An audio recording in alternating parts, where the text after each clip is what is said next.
Ya estamos grabando. Pues, espera, quito este de en medio. Ahí estamos.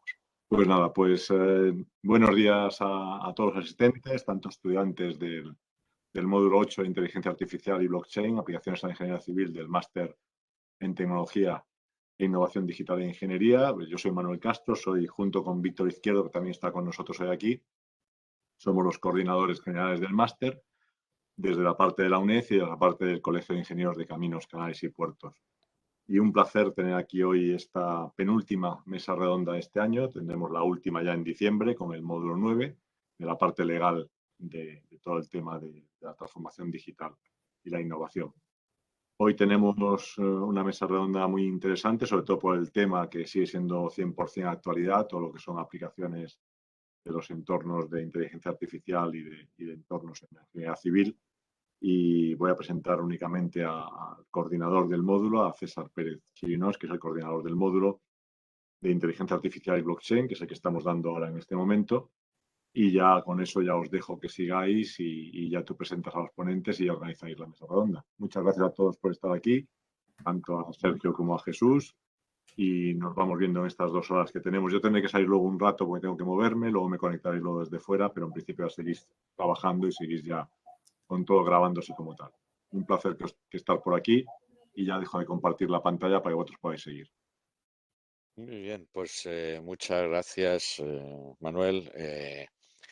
Quiero aprovechar la oportunidad que me das para agradecer tanto a la UNED como al Colegio de Caminos la organización de esta mesa redonda, que espero que sea interesante no solo para los alumnos que tenemos este año en el módulo de blockchain e inteligencia artificial en ingeniería civil.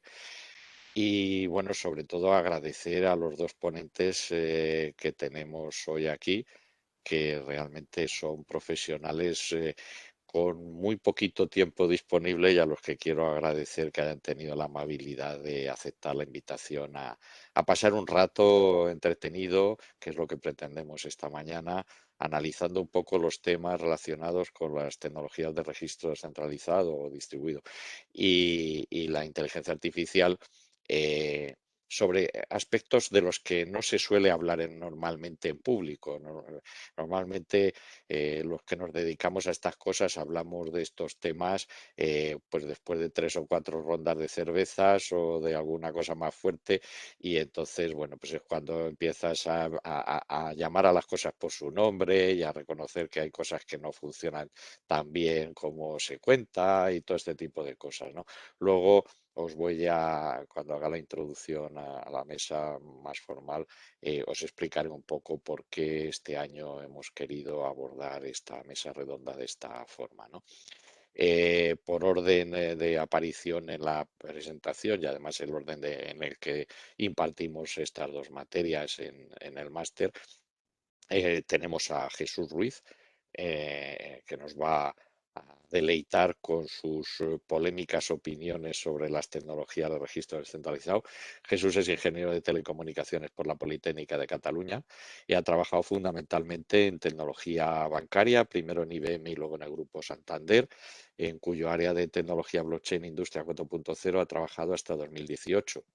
Desde entonces, pues ha ocupado varios puestos de dirección de tecnología relacionadas con blockchain, incluyendo el consorcio Red Alastria y una iniciativa para proporcionar servicios relacionados con criptoactivos a la industria financiera regulada, léase bancos y este tipo de cosas. Y me ha parecido interesante que nos diera su opinión porque aunque bueno, la relación entre la ingeniería civil y el sistema financiero es esencial desde el punto de vista de la financiación de los grandes proyectos de infraestructura, pero también porque él ha estado dirigiendo durante varios años, perdón, ha sido subdirector del lo que yo he traducido como Centro para Sistemas de Mensajería de Código Libre, que es mi traducción personal de lo que se llama el Center for Open Middleware de la Politécnica de Madrid y el Grupo Santander, tanto porque en ese laboratorio pues, se ha experimentado la relación de estos sistemas descentralizados con el mundo real, como por la apuesta personal de Jesús por el código libre, ¿no? que es también un tema que yo creo, no sé si Jesús ya quiere empezar a discrepar conmigo desde este primer momento de la presentación o asume ser descrito de esta manera. Vale.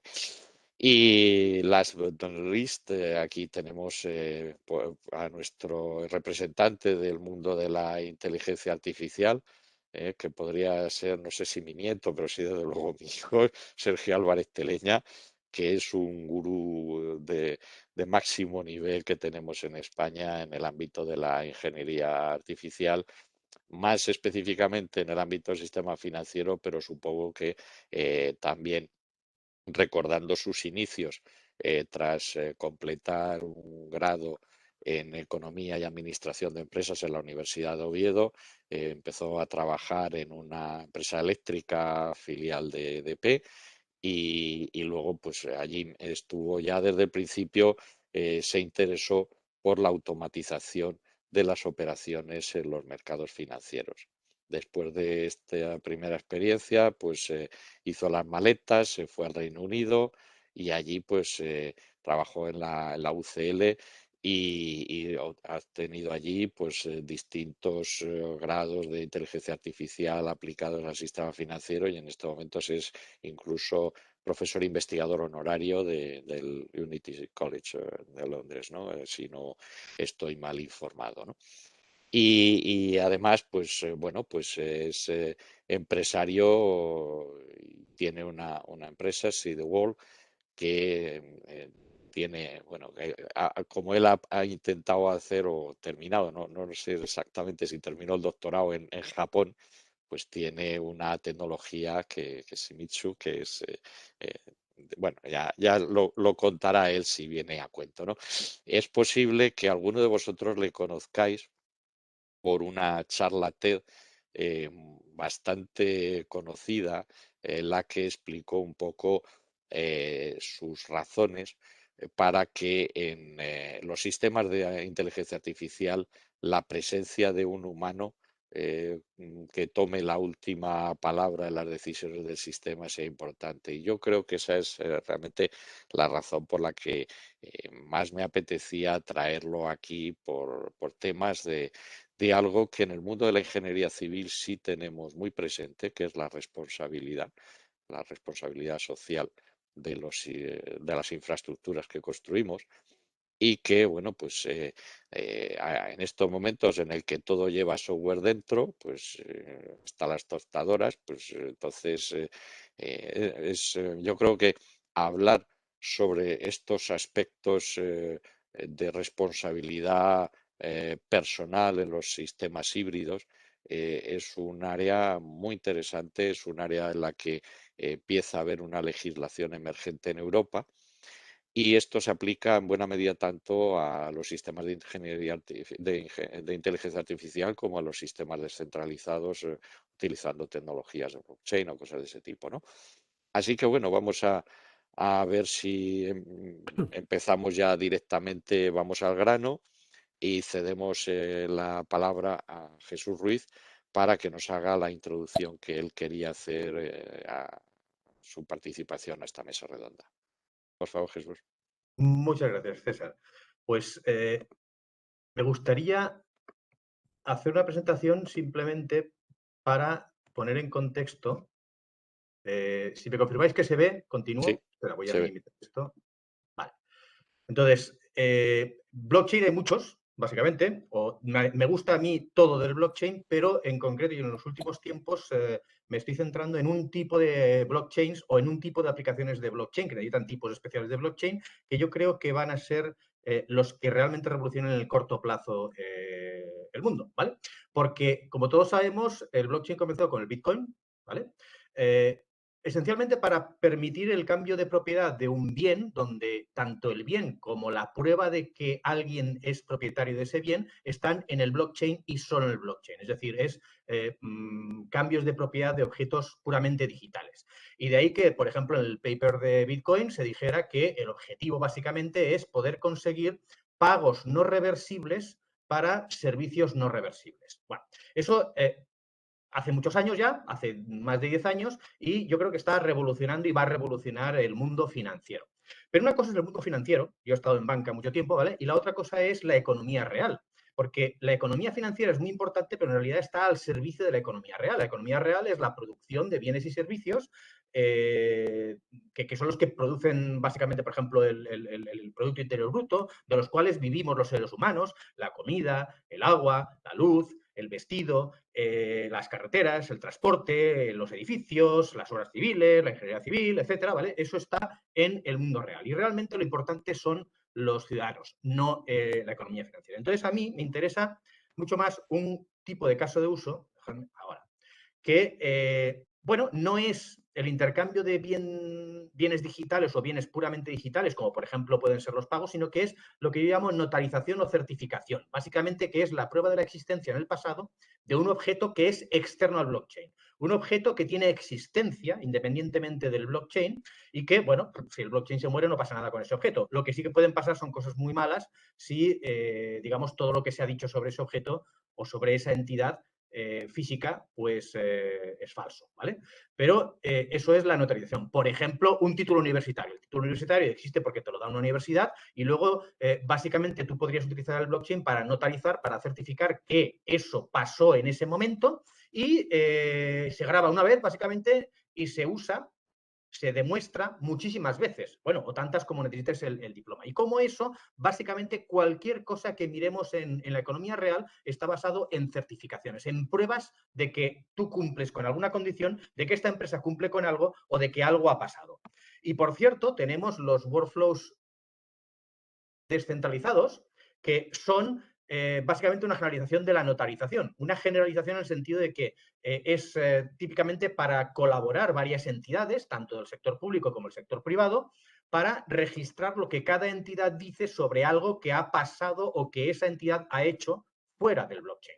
Por ejemplo, una cadena de trazabilidad alimentaria, donde cada uno de los participantes dentro de esa cadena de trazabilidad, de esa cadena logística, dice algo y luego es absolutamente trazable y cada uno tiene que asumir su responsabilidad. Es decir, tenemos la cadena de trazabilidad alimentaria, pero prácticamente cualquier cadena logística que al final acabe, por ejemplo, en el consumidor final, puede sacar partido de este tipo de aplicaciones. Es decir, certificación, notarizaciones y workflows descentralizados, pero como generalización de la notarización.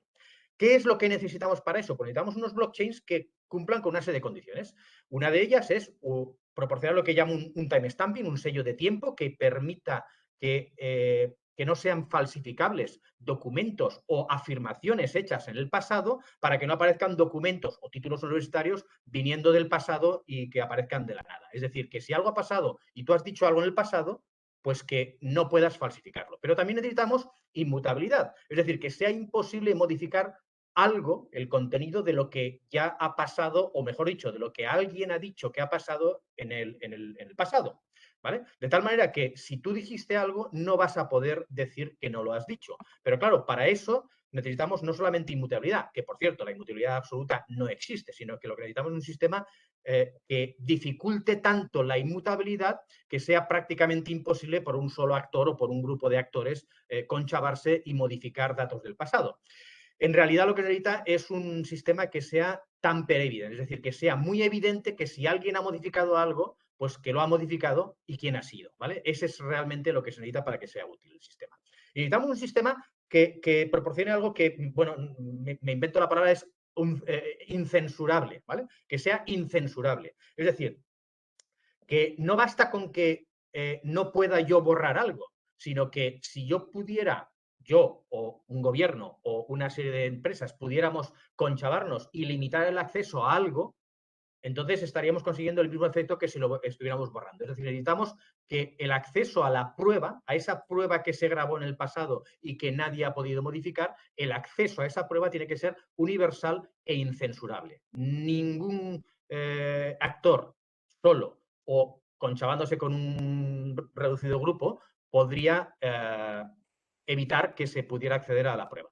Pero claro, necesitamos también un sistema de identidad, porque si no sabemos quién ha dicho el qué y cuándo, pues no sirve para nada. Básicamente lo que estaremos haciendo es un sistema muy eficiente para transmitir bulos y eso no es lo que queremos, ¿vale?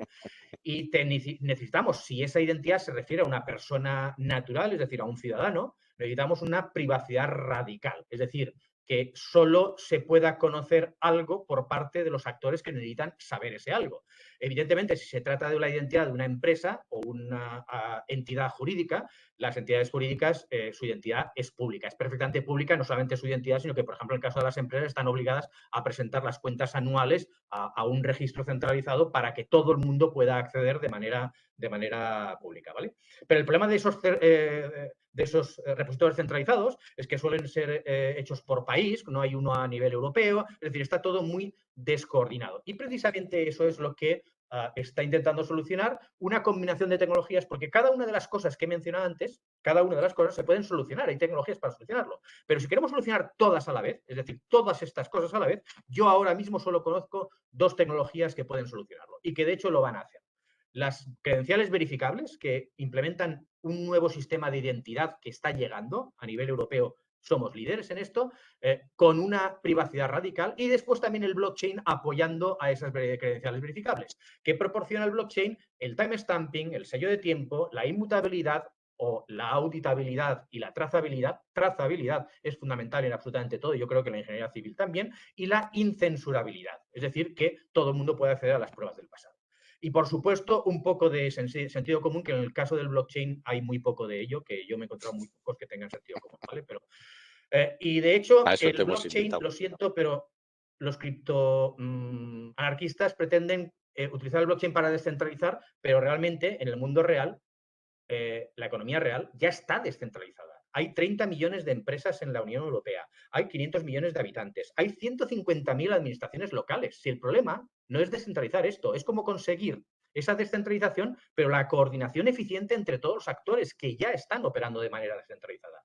Y, evidentemente, si alguien hace algo, la paga. Necesitamos trazabilidad de absolutamente todo lo que está pasando, porque lo que está viniendo es que necesitamos la economía circular, y también va a haber trazabilidad no solamente de lo que hacen las empresas, sino de los objetos, de todas esas identidades de objetos y de cosas que van a estar interactuando con los humanos en ese ecosistema. Necesitamos trazabilidad, porque necesitamos que haya asunción de responsabilidad. Por cierto, necesitamos inteligencia artificial. Y aquí tenemos la trilogía, como yo le llamo, ¿vale? Inteligencia artificial, Internet de las cosas y blockchain. Están destinados a colaborar, porque necesitamos aplicar inteligencia artificial para que toda esa información que va a estar ahí de manera trazable, accesible, no censurable, pues sea analizable y podamos saber exactamente qué está pasando, podamos predecir y podamos actuar con políticas para todo ese mundo. Y, dicho eso, pues bueno, yo estoy en EPSI y yo creo que EPSI, que es la European Blockchain Services Infrastructure, va a dar muchas cosas en este sentido. EPSI, ya lo veis aquí, Decentralized Trust, este es el objetivo, es una iniciativa de la Comisión Europea y de las administraciones públicas europeas, pero que va a impactar fundamentalmente a todo lo que se haga, y aún así no va a existir una sola red. Necesitaremos red de redes e interoperabilidad. Ahí es donde está el foco. No basta con tener una identidad digital, no basta con trazar, tenemos que hacerlo de manera interoperable, porque va a haber red de redes donde va a estar la red paneuropea para casos transfronterizos, y van a haber redes nacionales y blockchains y sistemas privados. Todo va a tener que interactuar y todo va a aportar valor. Con lo cual, necesitamos interoperabilidad entre lo que sería el entorno regulatorio de lo que proporcionará el EFSI a nivel paneuropeo, y necesitamos que las administraciones públicas y el sector privado colaboren entre sí para proporcionar esa capilaridad que necesita el blockchain para realmente que se pueda grabar y trazar todo lo que es relevante para poder después hacer que la vida de los ciudadanos sea mejor. Y con esto he acabado. Bueno, pues muchísimas gracias. Creo que estas transparencias resumen perfectamente el espíritu de esta mesa redonda. Por ejemplo, la semana pasada, cuando estuvimos introduciendo las tecnologías de registro centralizado, estuvimos hablando en concreto de la relación evidente que tiene que haber entre los modelos de ingeniería, los BIM, Build Information Model, que empiezan a ser exigidos en ciertas grandes infraestructuras para facilitar su mantenimiento futuro.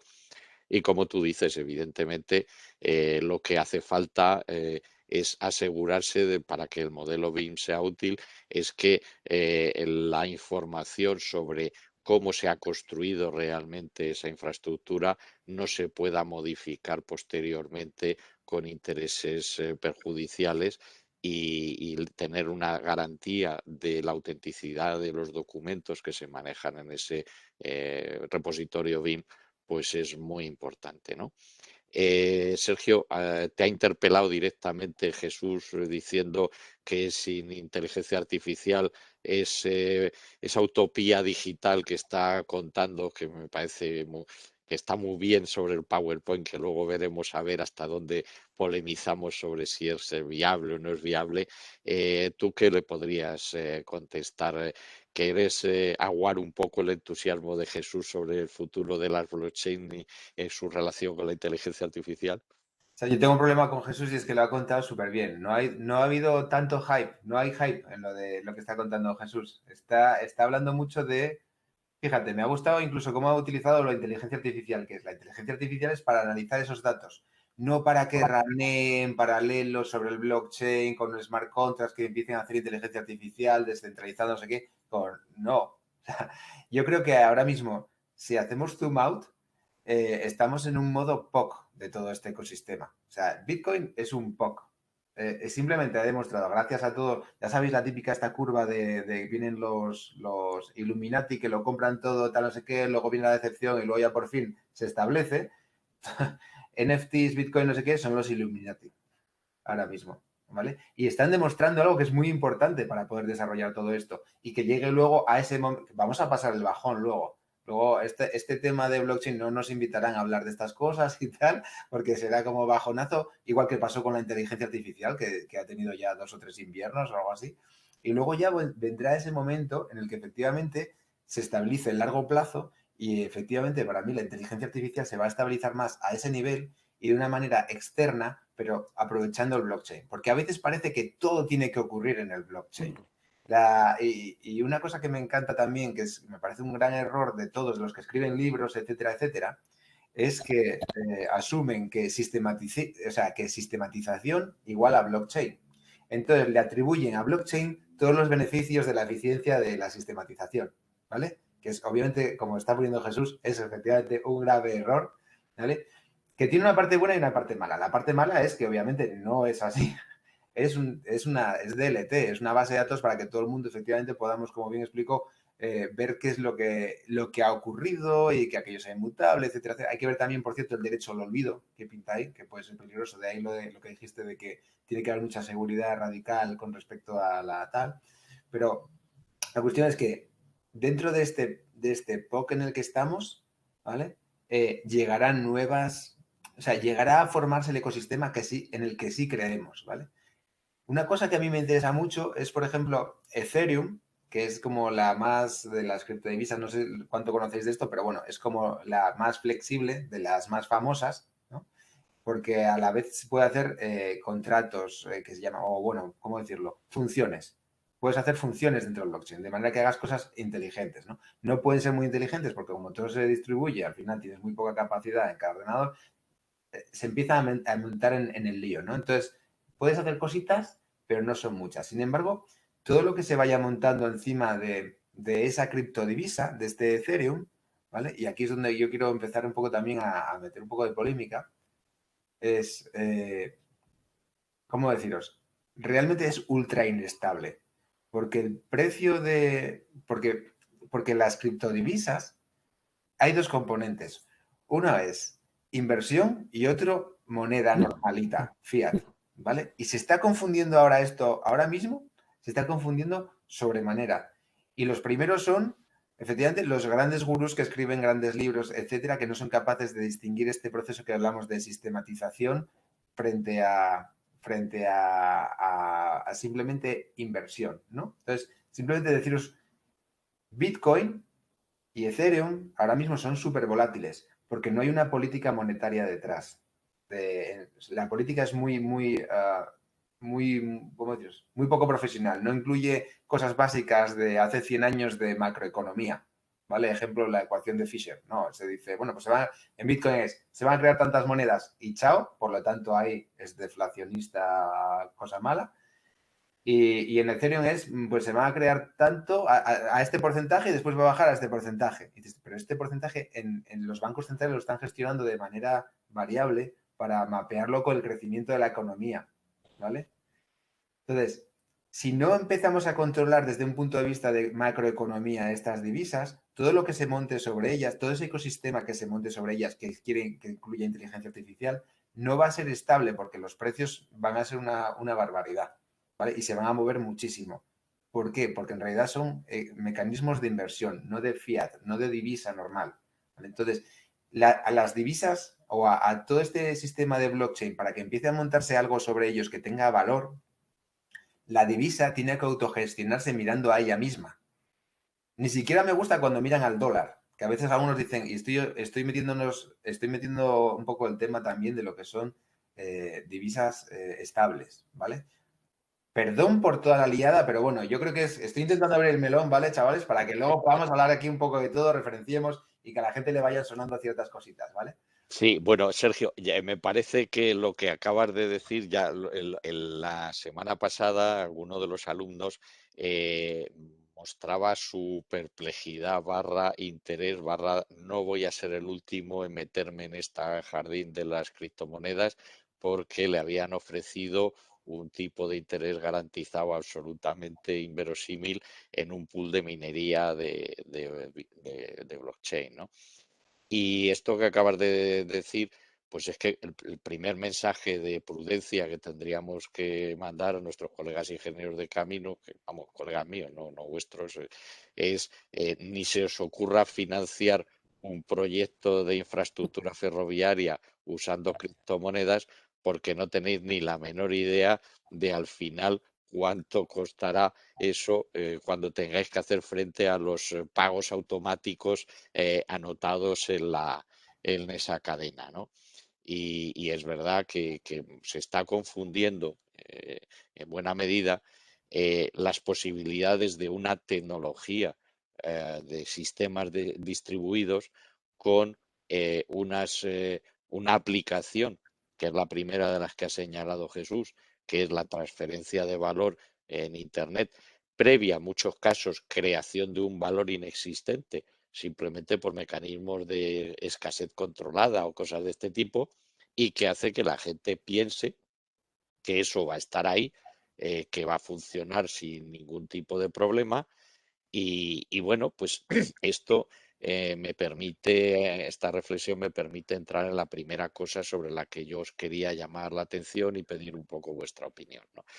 El mundo de la ingeniería civil, igual que ocurre con el mundo de la de la medicina, son cuerpos de conocimiento muy consolidados, muy antiguos, y que de alguna manera han permitido que la sociedad les dé digamos, una calificación de veracidad. En cierto modo es como le pasa a los notarios, ¿no? Tienen el monopolio de la fe pública junto con los registradores de la propiedad.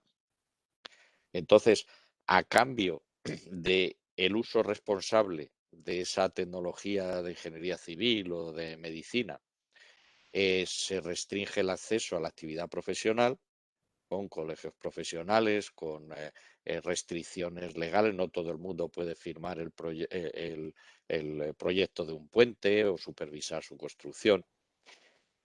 Y estamos en el vidrioso ámbito de la responsabilidad civil, ¿no? Digo vidrioso porque, claro, ya prácticamente no hay nada que no lleve software dentro. Y entonces el problema es cómo se hace el software.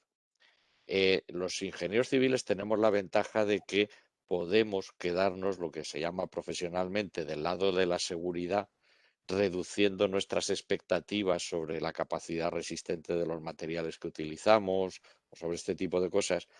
Pero en el mundo digital, que es de sí o no, es binario, por lo menos en la inmensa mayoría de las aplicaciones, no parece que exista fácilmente esta posibilidad de crearse del lado de la seguridad.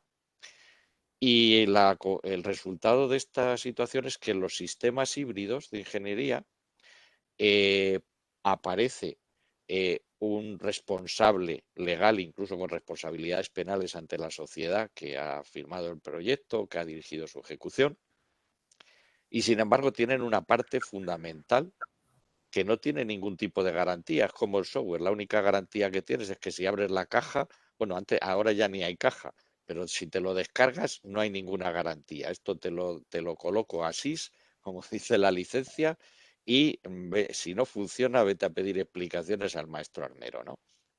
Como le pasaba al actor que se ha cargado a la fotógrafa. Entonces mi pregunta es, ¿cómo veis el mundo de la responsabilidad profesional en el ámbito del software? Porque tanto Jesús como Sergio sois profesionales cualificados de este ámbito y no sé qué opináis sobre la situación de la responsabilidad profesional, por ejemplo, de la gente que os proporciona las herramientas para desarrollar el software que utilizáis en vuestros sistemas. Jesús, ¿quieres empezar? Bueno, a ver, yo lo tengo muy claro. O sea, yo creo que teniendo en cuenta que vamos hacia una sociedad, yo creo que aquí coincidimos, ¿vale? Pero antiguamente, bueno, si tú vas a hacer un sistema para hacer el TPV, el terminal de punto de venta de una carnicería, tú se lo puedes contratar a tu primo porque ha hecho un cursillito de informática. Pero cuando estamos entrando en una sociedad que es muy digital, y yo, ojo, cuando digo digital, siempre lo califico. Mentira, estamos yendo a una sociedad que tiene que ser ciberfísica, es decir, tiene que ser la combinación del mundo físico, porque la gente se muere de cosas físicas y se alimenta de cosas físicas y se mueve por cosas físicas, ¿vale? El metaverso puede ser muy divertido, pero realmente, por mucho que comas en el metaverso o te calientes en el metaverso, pues te vas a morir en el universo real. Eso es lo fundamental para los ciudadanos. Entonces, el momento en que la vida de los ciudadanos depende del mundo digital mucho, eso ya requiere un tratamiento igualito que, por ejemplo, un puente o un pantano, que hay una serie de responsables, o una carretera si está mal construida. Con lo cual, necesitamos un sistema de trazabilidad, y yo creo que aquí el blockchain también puede ayudar mucho a esa trazabilidad. Yo siempre también vuelvo otra vez a mi caso de uso, el tema de las criptomonedas, y me ha encantado también lo que ha dicho Sergio, porque opino lo mismo que él, pero evito ese tema del tema financiero. En el mundo real necesitamos sistemas de trazabilidad porque todo el mundo, si hace algo mal, tiene que ser responsable. Y además tiene que poder demostrar que hizo algo bien. Cuando lo que decías del BIM, cuando yo compro una casa, pues las calidades se tiene que poder demostrar quién ha dicho que dio esa calidad. Y lo mismo cuando se construye un puente o lo que sea. Tú tienes que demostrar que has hecho las cosas, digamos, con un esfuerzo razonable de hacerlo bien. Y si hay dolo, se te caen los cataflines, ¿vale? Entonces, necesitamos un sistema de trazabilidad. Pero acompañando a esto, necesitamos un sistema donde los profesionales que implementan todos los sistemas digitales tienen que tener las mismas, digamos, cualificaciones o las mismas certificaciones y cualificaciones que, por ejemplo, un ingeniero civil que construye una carretera, ¿vale? O una casa, un arquitecto que construye una casa. Es responsable si hay algo mal construido y él ha hecho algo mal. Pues lo mismo con el software. Yo ahora lo tengo claro. Antes, o para determinado tipo de software, es posible que no se requiera un título, pero yo siempre he opinado que la profesión de ingeniero del software, cuando el software va a implementar cosas que son críticas para la sociedad, tiene que estar regulada. Tiene que ser una profesión regulada, para mí. No sé si eso te he respondido. Totalmente. No sé lo que opina Sergio. La cuestión es, yo no tengo muy claro un horizonte previsible en el que se pueda regular una profesión en la que todas las herramientas que se toman como base se aportan sin garantía. Esto es como si yo tuviera que hacer un puente sin poder hacer ensayos de resistencia del acero, del hormigón que se utiliza para su construcción, ¿no? Bueno, pero otra analogía podría ser, tú tienes que construir un puente o te comprometes a construir algo y tienes que utilizar unas carreteras públicas que no tienen ningún SLA, no tienen ningún Service Level Agreement. Están ahí por la buena voluntad del gobierno y punto pelota. Y, por ejemplo, una empresa de transporte. Si yo tengo una empresa de transporte, todo mi negocio depende críticamente de que las carreteras funcionen. Es decir, si las carreteras dejan de funcionar, mi empresa de transporte ya no es viable y se hunde. Entonces, estamos acostumbrados a un montón de cosas donde sabemos que funcionan por la experiencia, ¿vale? Por la experiencia. Entonces, la experiencia da esa resiliencia. Y es cierto, ¿vale? Que el software no da esas garantías, pero ya te digo que el código libre, para mí, código libre que no tiene ninguna garantía, es mucho más resiliente que el código propietario. Así de claro. Porque lo han visto muchos ojos, ¿vale? Por eso te he presentado como defensor del código libre cuando has entrado. Yo también comparto bastante. Pero eso no exime al que utilice ese código libre de hacer la elección correcta y de hacer su due diligence, de hacer su tarea para asegurarse de que ese código es apropiado, ¿vale? Y eso, para eso, no basta con decir, uy, este código libre, qué chulo que es, lo voy a utilizar. Eso es un riesgo.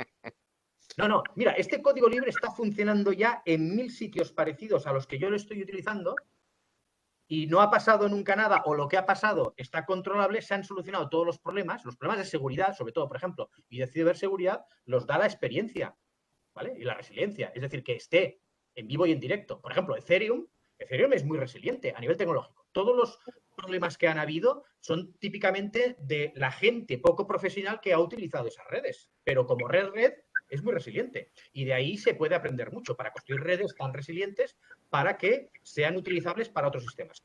Pero yo ahí tengo digamos eso, un enfoque en el cual yo creo que precisamente el código libre, a pesar de que no haya un tío que diga esto, me lo creo, quien dice yo me lo creo es toda una comunidad. Es toda una comunidad. ¿Qué opinas, Sergio, de esto?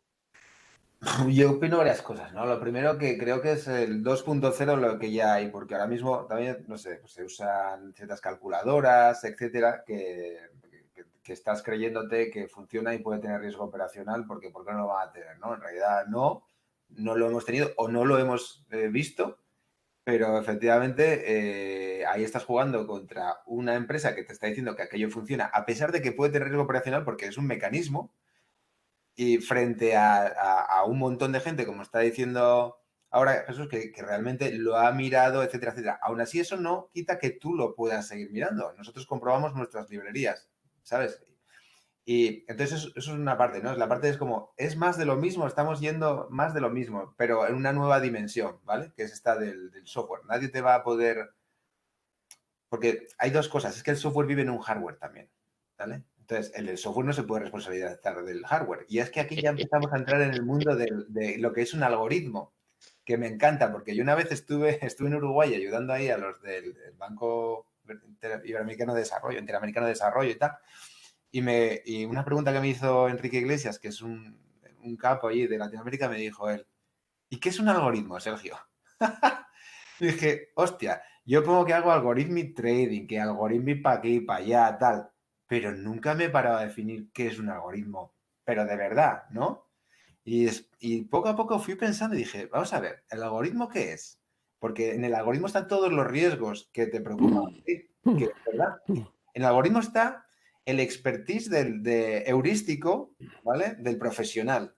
Como yo, cuando esto pasa, yo creo que el otro no sé qué, ¿vale? Eso vale, por un lado.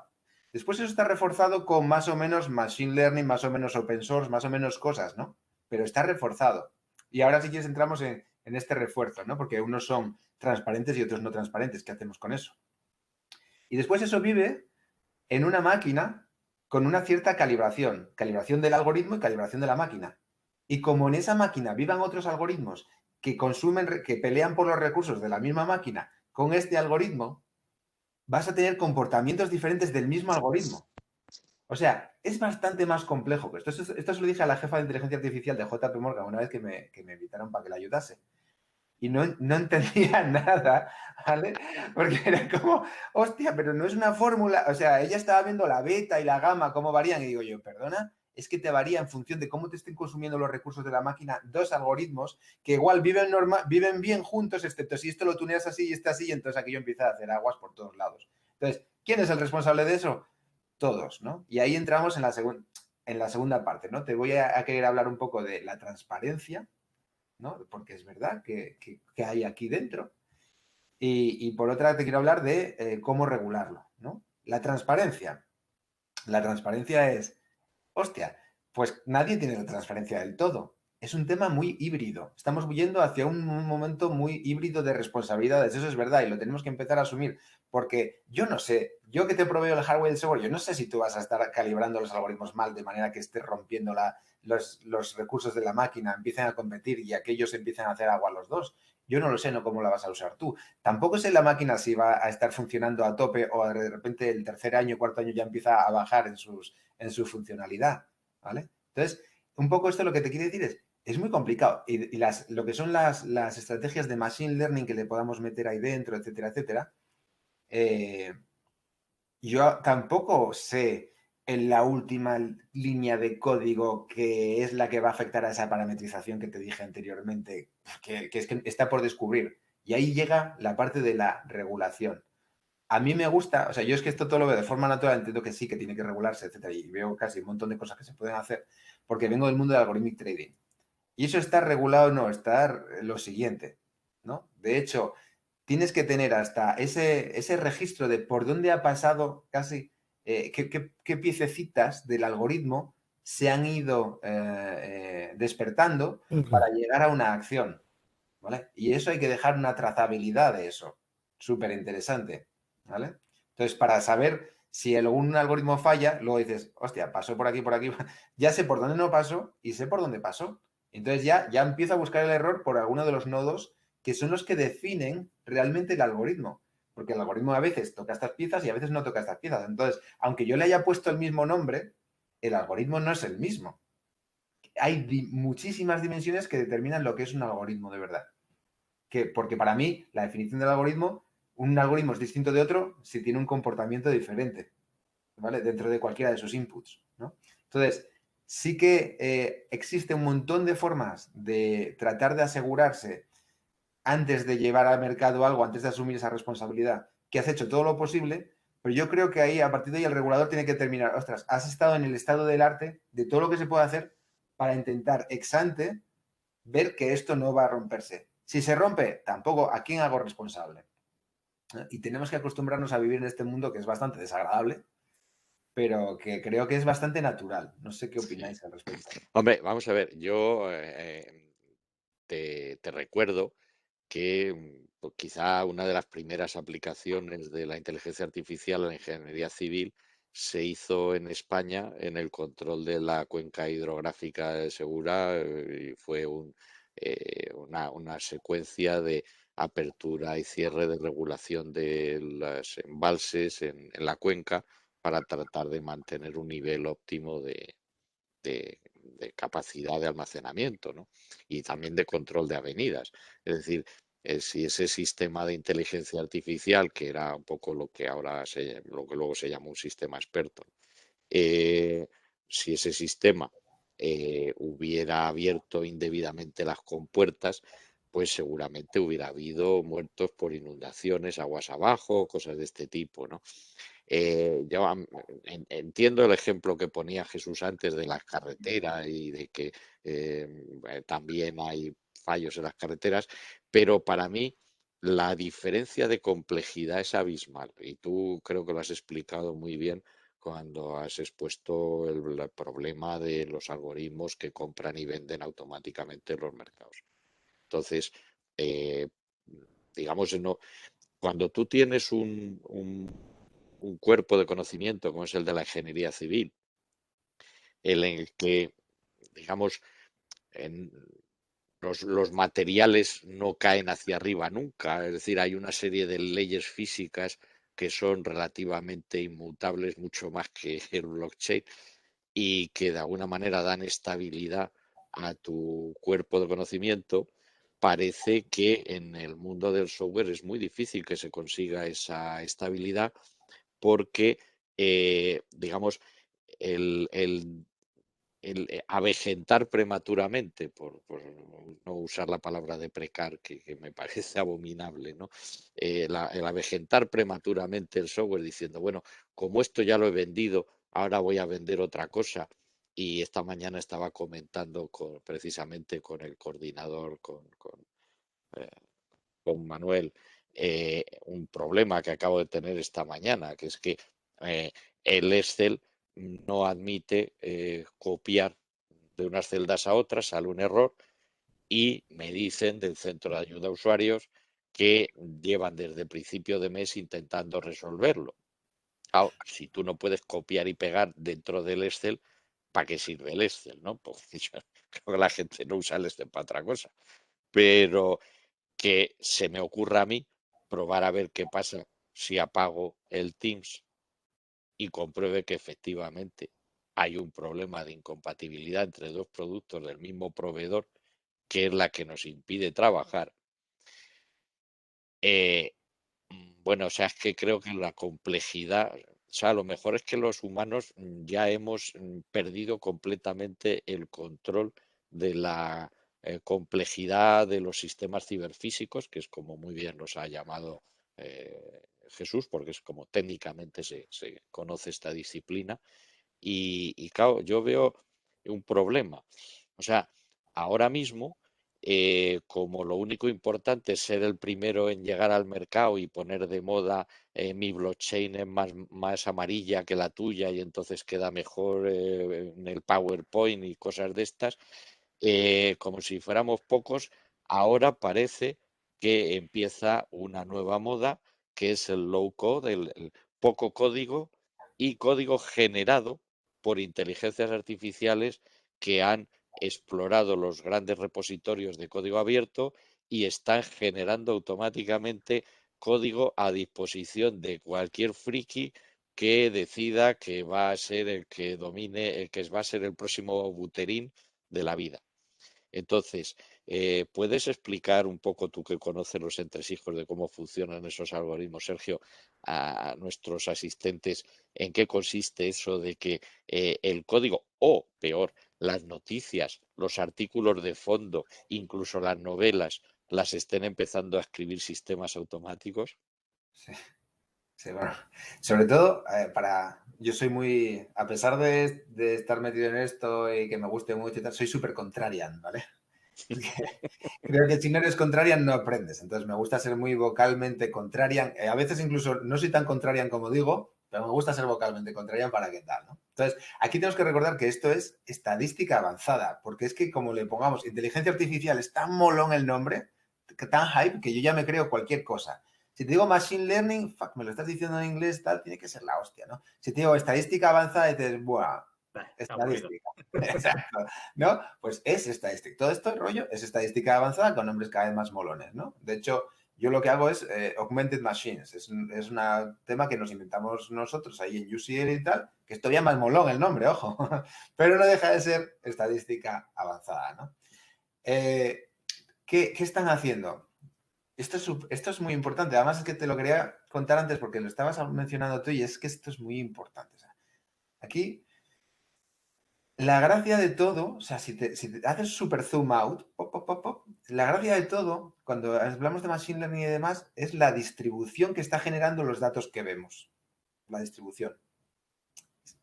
En física, ¿vale? Que es donde ha nacido mucho de la teoría cuantitativa y tal, esa distribución, como tú bien decías, es más inmutable que blockchain, ¿vale? Por lo tanto, la gente está muy acostumbrada a abordar cuantitativamente problemas que están como bien abordados en el mundo de la física, pero para el resto no tienen mucho sentido. ¿Por qué? Porque en el resto esa distribución es cambiante. Entonces, en cuanto tienes una distribución cambiante, ya no puedes creerte tanto.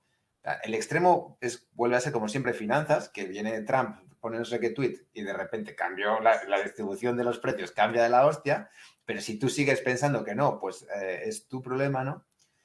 Pero cuando hablamos de libros y del pasado y tal, ¿qué es lo que vamos a... ¿Cómo de inteligente es esa máquina? Es que no es inteligente, lo único que está mirando es cazando patrones, ¿no? Va buscando patrones. He visto muchas veces que cuando alguien dice voy a comer, entonces te va a poner, al final siempre te va a contestar pescado, bueno, o carne, ¿sabes? Lo que haya habido más dentro de su entrenamiento te va a decir carne, y luego carne con patatas y en Segovia, ¿sabes? Entonces, porque va clusterizando muchísimo y va cogiendo y va asumiendo que hay un tema físico detrás de cada palabra, ¿vale? O de cada secuencia de palabras, ¿no? Ahí luego hay una pequeña trampa que hacemos que es el exploration exploitation, ¿vale? Entonces, exploración, explotación, que a mí, de hecho, una vez vino aquí Jack Dorsey, el de Twitter, el fundador de Twitter y tal, y me llevaron a verle y a hablar con él y tal. Y sobre todo la pregunta que más me gustó hacerle y que quise debatir con él era, ¿tú por dónde empiezas? ¿Por el exploration o por el exploitation? Que no es ninguna tontería, ¿vale? Porque de hecho yo empiezo por el exploration, yo exploro y luego exploto. Y él me dijo, por el exploitation.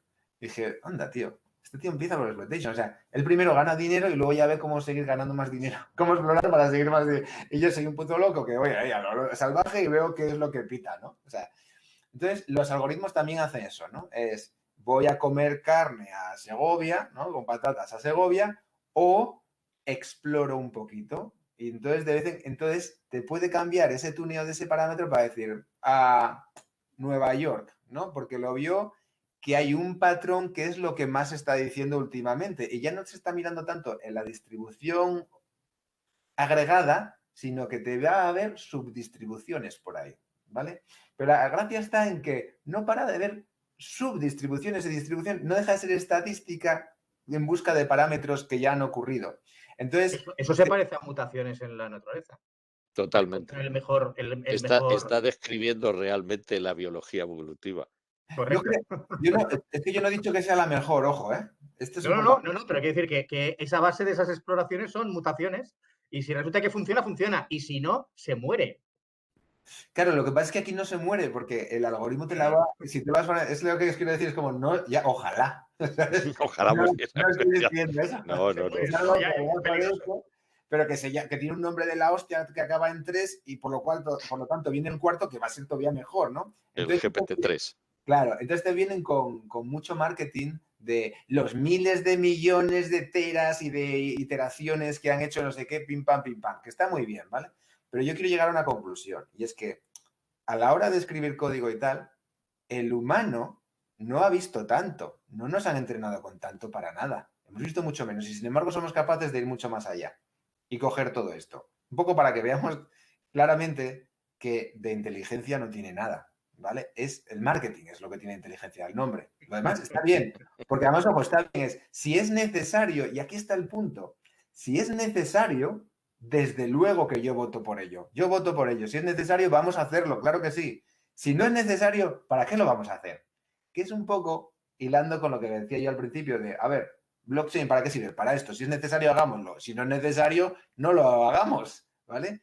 Entonces, aquí está el gran problema del hype y los inviernos a los que nos lleva y esa bajada luego por el bajón y no sé qué. Que es que como está mal explicado, porque son, como tú dices, gente que quiere que esté deprecated lo anterior para vender lo siguiente, etcétera, nos está llevando a todos a un vicio muy feo de subidas y bajadas en la economía, etcétera, que no tiene ningún sentido, cuando en realidad, si los que controlamos salimos fuera y lo explicamos bien, bajaría, no habría ni tanto subidón, que por cierto, el subidón lo que hace es alimentar a los que no deberían estar ahí, ni tanto bajón, que en general a los que echa es a los que deberían seguir ahí, porque los otros siguen apretando a base de marketing y gastarse el dinero para seguir con el hype, ¿no?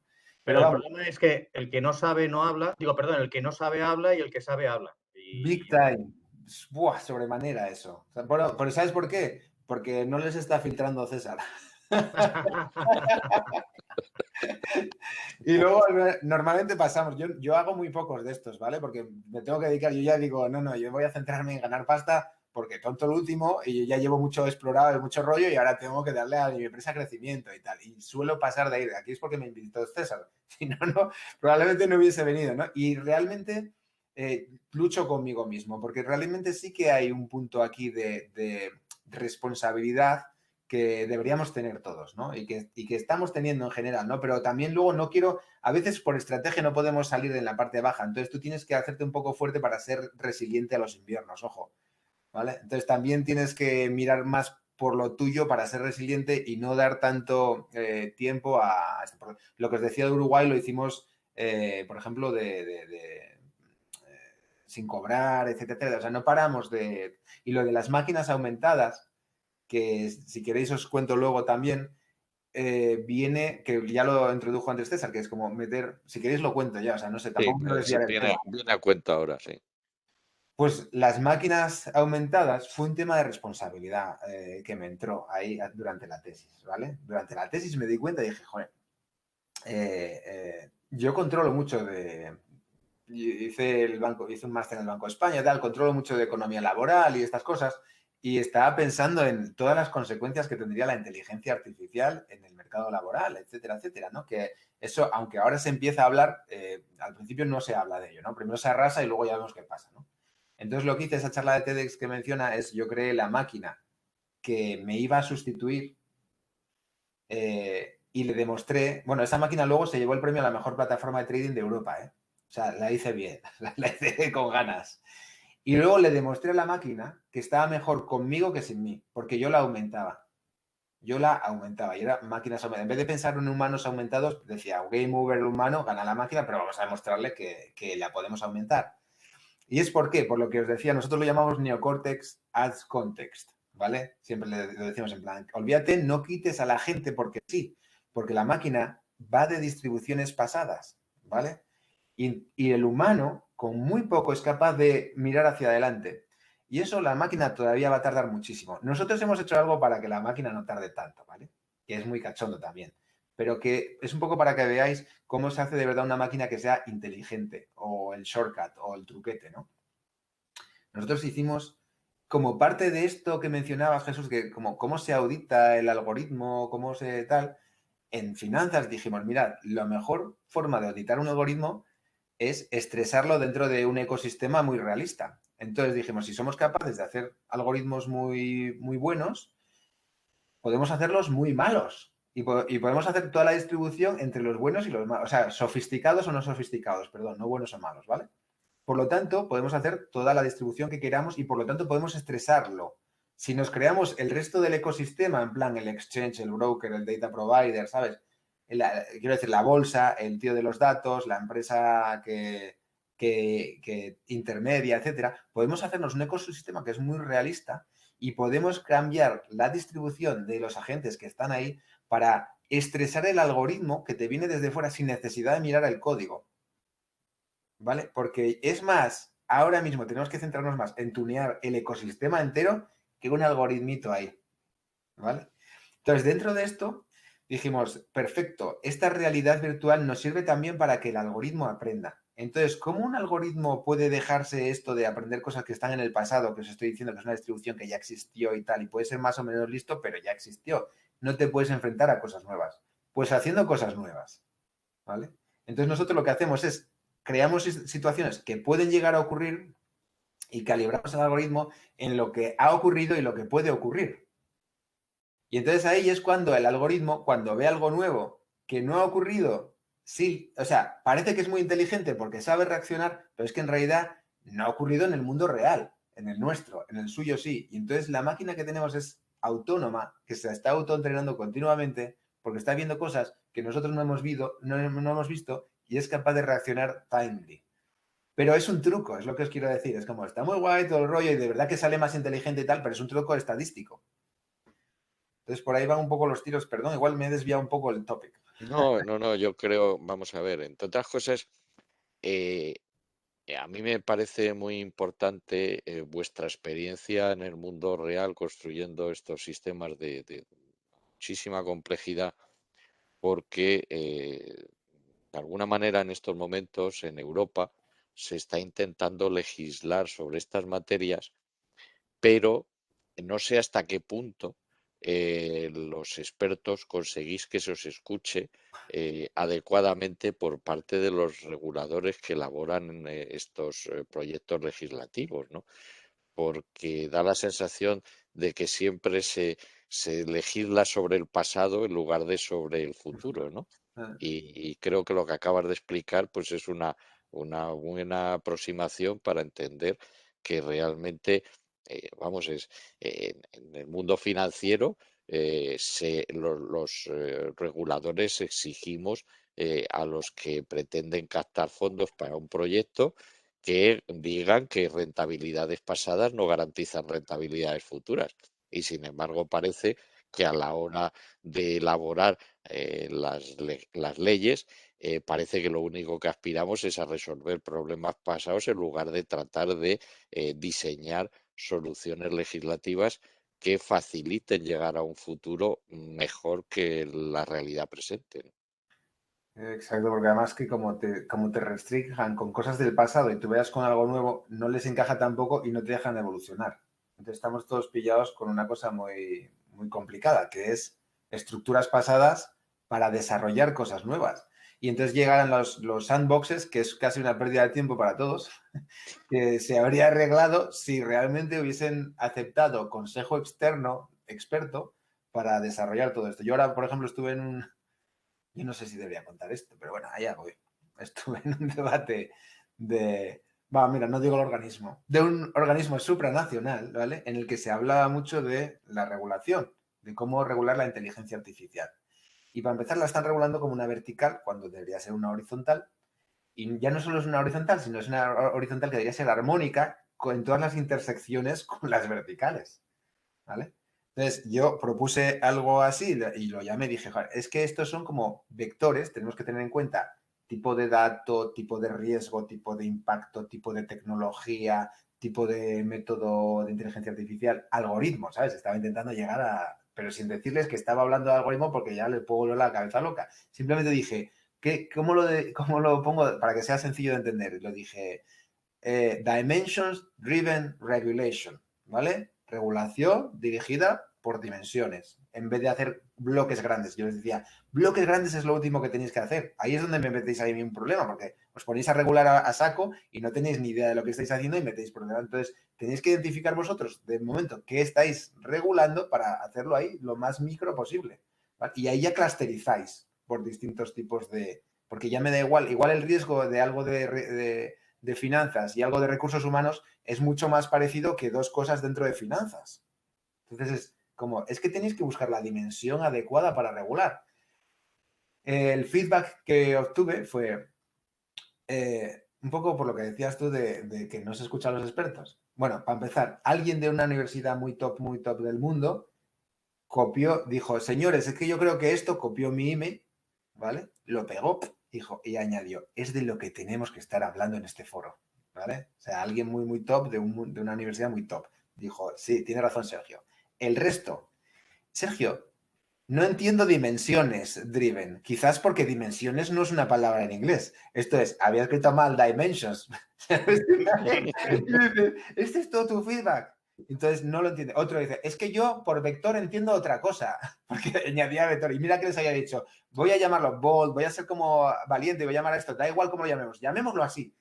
Y todos se pusieron a hablar de eso, ¿vale? Lo cual me hizo pensar, me di cuenta, por cierto, de que en realidad en estos foros no solo está gente incorrecta que habla mucho, como tú bien decías, Jesús, los que más hablan son los incorrectos, ¿vale? Los que no tienen ni idea, porque son speakers y ahí quieren ponerse medallitas para luego ir a dar una charla, cobrar 6.000 euros, porque como ya hablaron en el otro sitio, pues te voy a contar a ti, Pepsi Cola, de qué va el mundo de la digital, ¿no? Pero había esto y había toda una conversación semántica al respecto. ¿Y era por qué? Porque realmente son posiciones radicales. Y entramos en el mundo de los lobbies, César. Muy bien, en estos foros, ¿quién están? Los que controlan, que intentan optimizar, y luego los pro eso y los anti eso. Y ahí me di cuenta y dije, pues, claro, no me van a empezar, no entienden bien de verdad lo que es un vector. Y dos, es que no lo quieren entender ni lo van a entender en la vida. Entonces el problema viene de que muchas veces se habla de formar a los reguladores en estos tipos de aspectos. Mentira. Yo creo que eso está súper mal. ¿Cómo vas a...? Pero tú, ¿cuánto tiempo crees que lleva formar una persona en esto? Tendrás que poner a una persona que ya sabe ahí y darle un puestazo de la hostia, ya sea uno de los vuestros que lo tenéis abajo tapado o alguien de fuera, pero no repartáis los puestos buenos a los que tenéis la carrera dentro de este ecosistema, porque si todos pensamos que tiene un impacto tremendo, busquemos a quienes son los mejores para tener ese puesto e incentivémosles a que tomen este tipo de responsabilidad, porque si no tienen ese incentivo no lo van a hacer y vamos a sufrir todos, ¿no? Pero no, se queda en lo que es su carrera profesional. Entonces aquí intento añadir un poco de polémica ahora en la conversación, metiendo lobbies, metiendo carreras profesionales que no deberían ser las que son, etcétera, etcétera, ¿no? Pero realmente esa es la realidad en la que nos movemos, porque a veces acabamos nosotros discutiendo cosas teóricas que dices, no, pero si la realidad es esta, dudo yo que vaya por buen camino, ¿no? Pero bueno, Bueno, sí que hay que insistir. hay un libro maravilloso de un historiador del MIT, se llama An Engine, Not a Camera. Es un libro que cuenta la historia de los mercados financieros y llega a la conclusión de que los mercados solo existen cuando se acuerda un modelo de valoración de lo que se compra y se vende en ese mercado que no tiene nada que ver con la realidad del mercado, sino con el acuerdo entre los que intervienen en las compraventas, que en cierto modo pues también pasa bastante en el ámbito de las criptomonedas, ¿no? A mí en este momento que yo creo que ya llevamos consumida, bueno, no consumida, pues me lo estoy pasando muy bien y estoy aprendiendo mucho. Ya llevamos hora y 10 de charla. Me gustaría pedir a los asistentes que nos hagan preguntas sobre esto que estamos hablando. bueno, los alumnos que están en el módulo este de inteligencia artificial y blockchain, que son la mayoría de los asistentes, esta tarde empezarán a tener unas charlas concretas sobre la inteligencia artificial y los algoritmos que se están utilizando ahora, etcétera, etcétera. Pero yo creo que lo que nos está contando especialmente Sergio tiene mucho que ver con lo que van a ver esta tarde y lo que ha contado Jesús con lo que vieron la semana pasada, hace 2 semanas. Así que, ¿alguno de los asistentes quiere hacer alguna pregunta? Aquí es donde se nota que estamos en España, ¿eh? Sí, sí, no, no, pues, No somos, no, no somos muy duchos a preguntar, ¿eh? Yo tampoco vale. lo era. A ver, ¿nadie se anima? No sé si Víctor sigue conectado. Seguro que a Víctor se le ocurre más de una pregunta. Si no seleccionamos entre los partidos, que tenemos aquí los nombres. A ver. Totalmente. Eso es Total. estilo clase antigua con la tiza. Quédate tú, venga. A ver.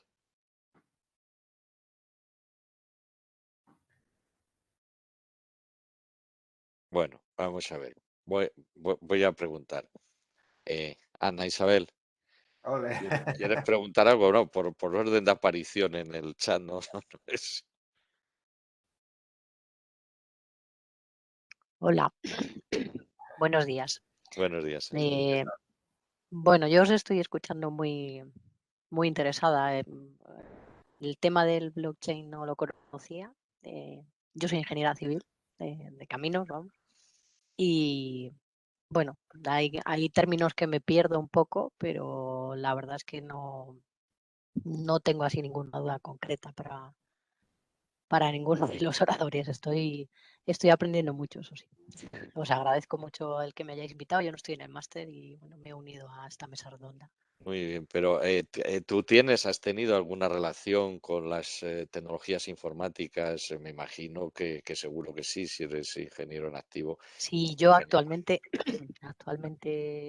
estudio un máster de Data Science en la UOC, en la Universidad Abierta de Cataluña. Estuve viendo vuestro máster y bueno, no, en su momento me decidí por otro, bueno, porque me parecía ¿Cuál es tu área más. de trabajo profesional para que te hayas interesado Yo, por un data science?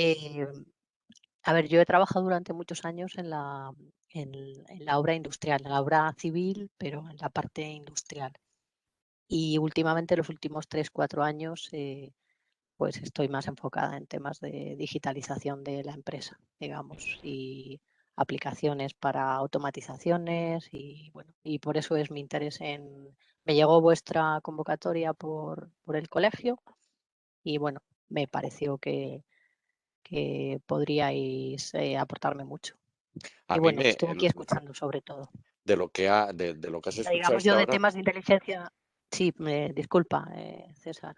De temas de inteligencia artificial los tengo más conocidos, pero el tema del blockchain me resulta más novedoso. Entonces, pues bueno, estoy aquí escuchando atentamente.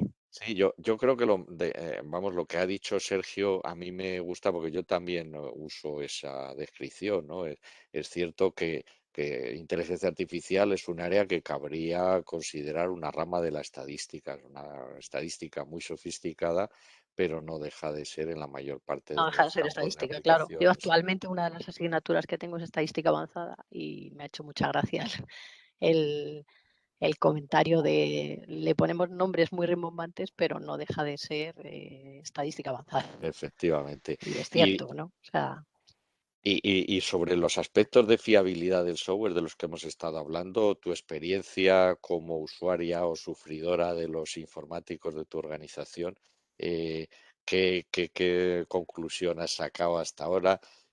¿Consideras que consiguen hablar bien y explicaros sus problemas a los no, usuarios? yo la sensación yo creo que uno tiene es que hay veces que ni el que te atiende sabe lo que está pasando, porque son problemas como ha contado Sergio, muy complejos, porque no es tan sencillo como que tú pongas un algoritmo a funcionar y que una vez te está fallando o está yendo más despacio y no es solo por tu máquina o no es solo por la casuística de lo que tú has escrito en el desarrollo, digamos. Entonces, es cierto que cuando hay veces que te falla, no siempre saben explicarte por qué. Y Sí, yo creo que el yo colofón, creo que esa es una sensación y a mí me ha gustado mucho la explicación que ha dado Sergio de es que es un compendio de muchas cosas. No es tú puedes haberte pegado con el código y haberle dado varias vueltas para que sea mucho más eficiente, ¿no?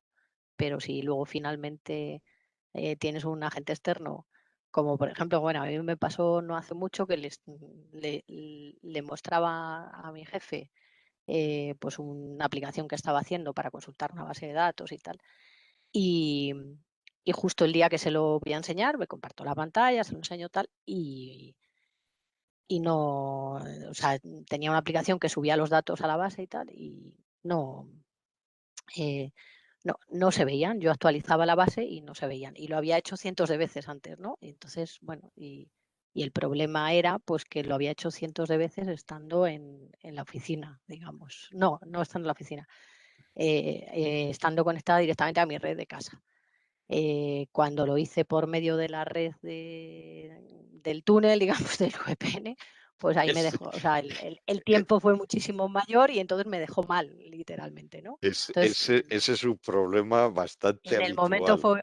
fue, un apuro, pero luego lo piensas y entonces me ha gustado mucho esa explicación de es que la responsabilidad, y es verdad que en eso cambia mucho respecto a lo que tú has explicado, ¿no? Que en la obra civil parece que está más claro cuando las cosas no han ido bien, ¿no? Bueno, pues en una estructura, por ejemplo, está claro la responsabilidad, pues te pones a revisar el cálculo y sabes qué ha podido fallar. Y ese cálculo, a ver, a veces ha sido una suma de varias personas que han pasado por él y normalmente no es un fallo único, sino que te ha fallado a lo mejor que has ajustado mucho el cálculo y que además el suelo no te ha sido favorable y tal. Y en ese sentido también es híbrido, Eh, pero yo creo que está más claro, suele ser una combinación de cosas. sí, sí, sí. Pero en este ejemplo que ha puesto Sergio, a mí me ha parecido muy bueno porque ahí están combinadas bastantes personas, bastantes agentes, ¿no? Yo creo que la descripción que le ha hecho de la conveniencia de los modelos de simulación, incluir todos los actores del sistema, aunque sea de forma simplificada, siempre es algo que mejora cualquier entorno de simulación, ¿no? Sí, lo Pero que pasa es que yo, hay muchos agentes, claro. sí, Sí. sí, sí, sí.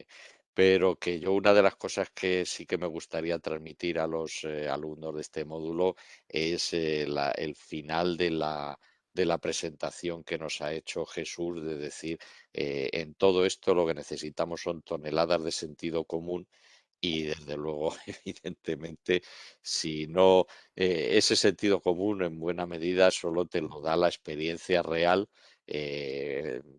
trabajando directamente en las cosas, ¿no? No simplemente remitirse a los folletos comerciales o a cosas que no son representativas de lo que es la complicación del mundo real, ¿no? Sí. A Eh, mí me gustaría añadir algo que tiene que ver con todo esto a dónde vamos, y es eso, es la mayor importancia del software en todos los sentidos, no solamente la inteligencia artificial, sino también en el comportamiento de los sistemas.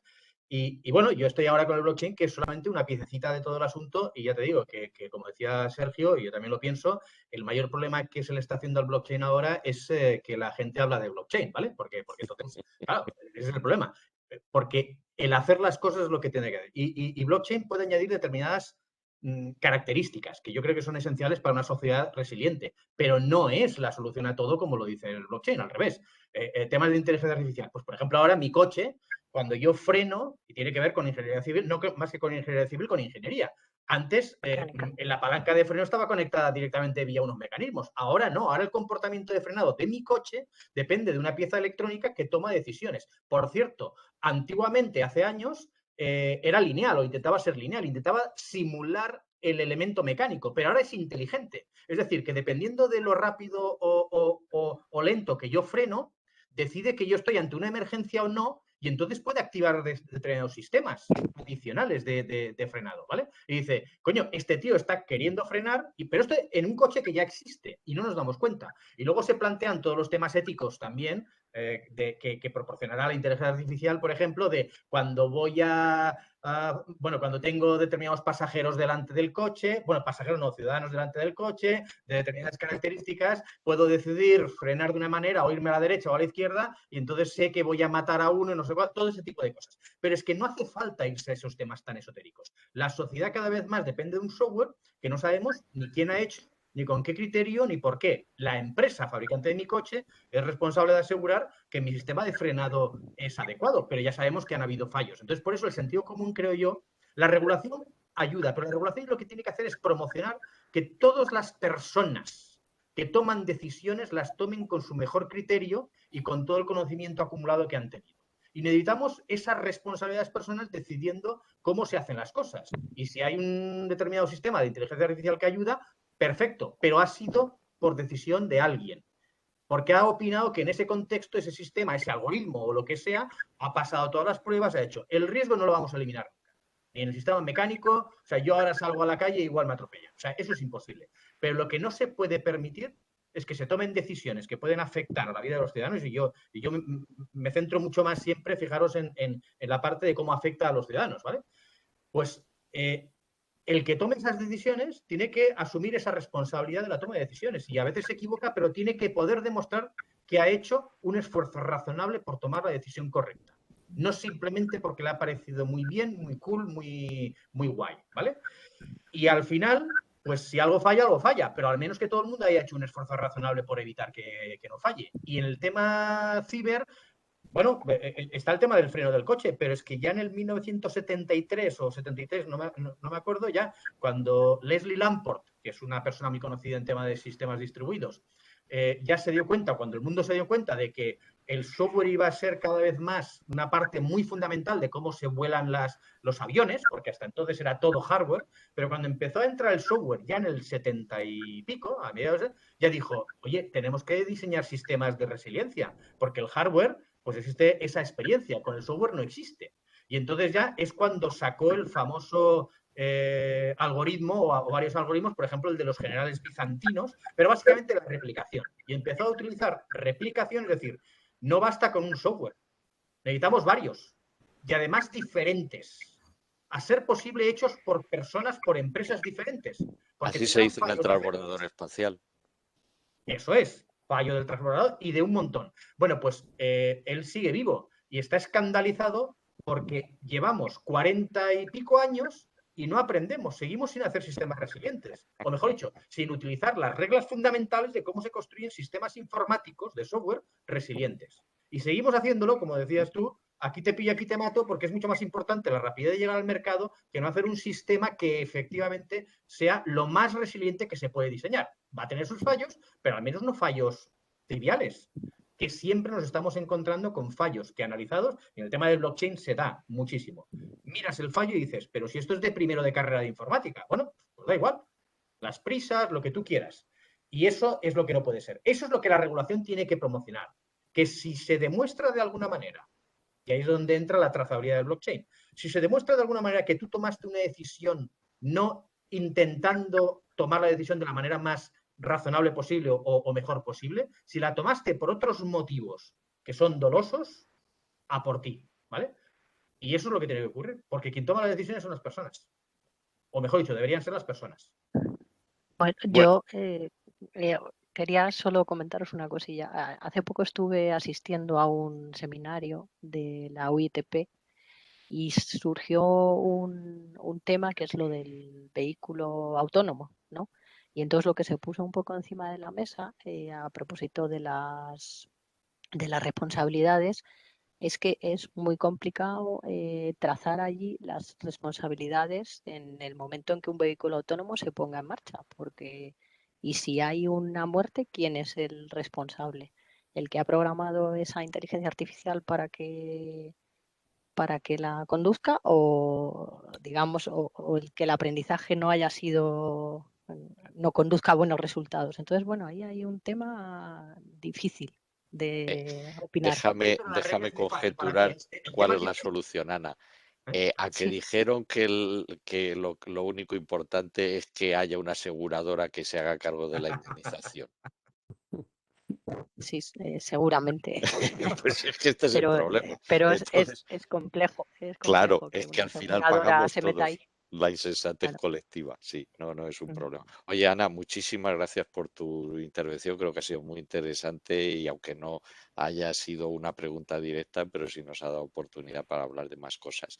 Chema, eres el siguiente que me aparece aquí en la lista. ¿Quieres preguntar Venga, algo? nada. ¿Quieres...?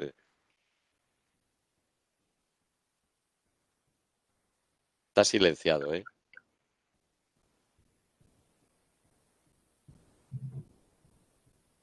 ¿Estás ahí, Chema?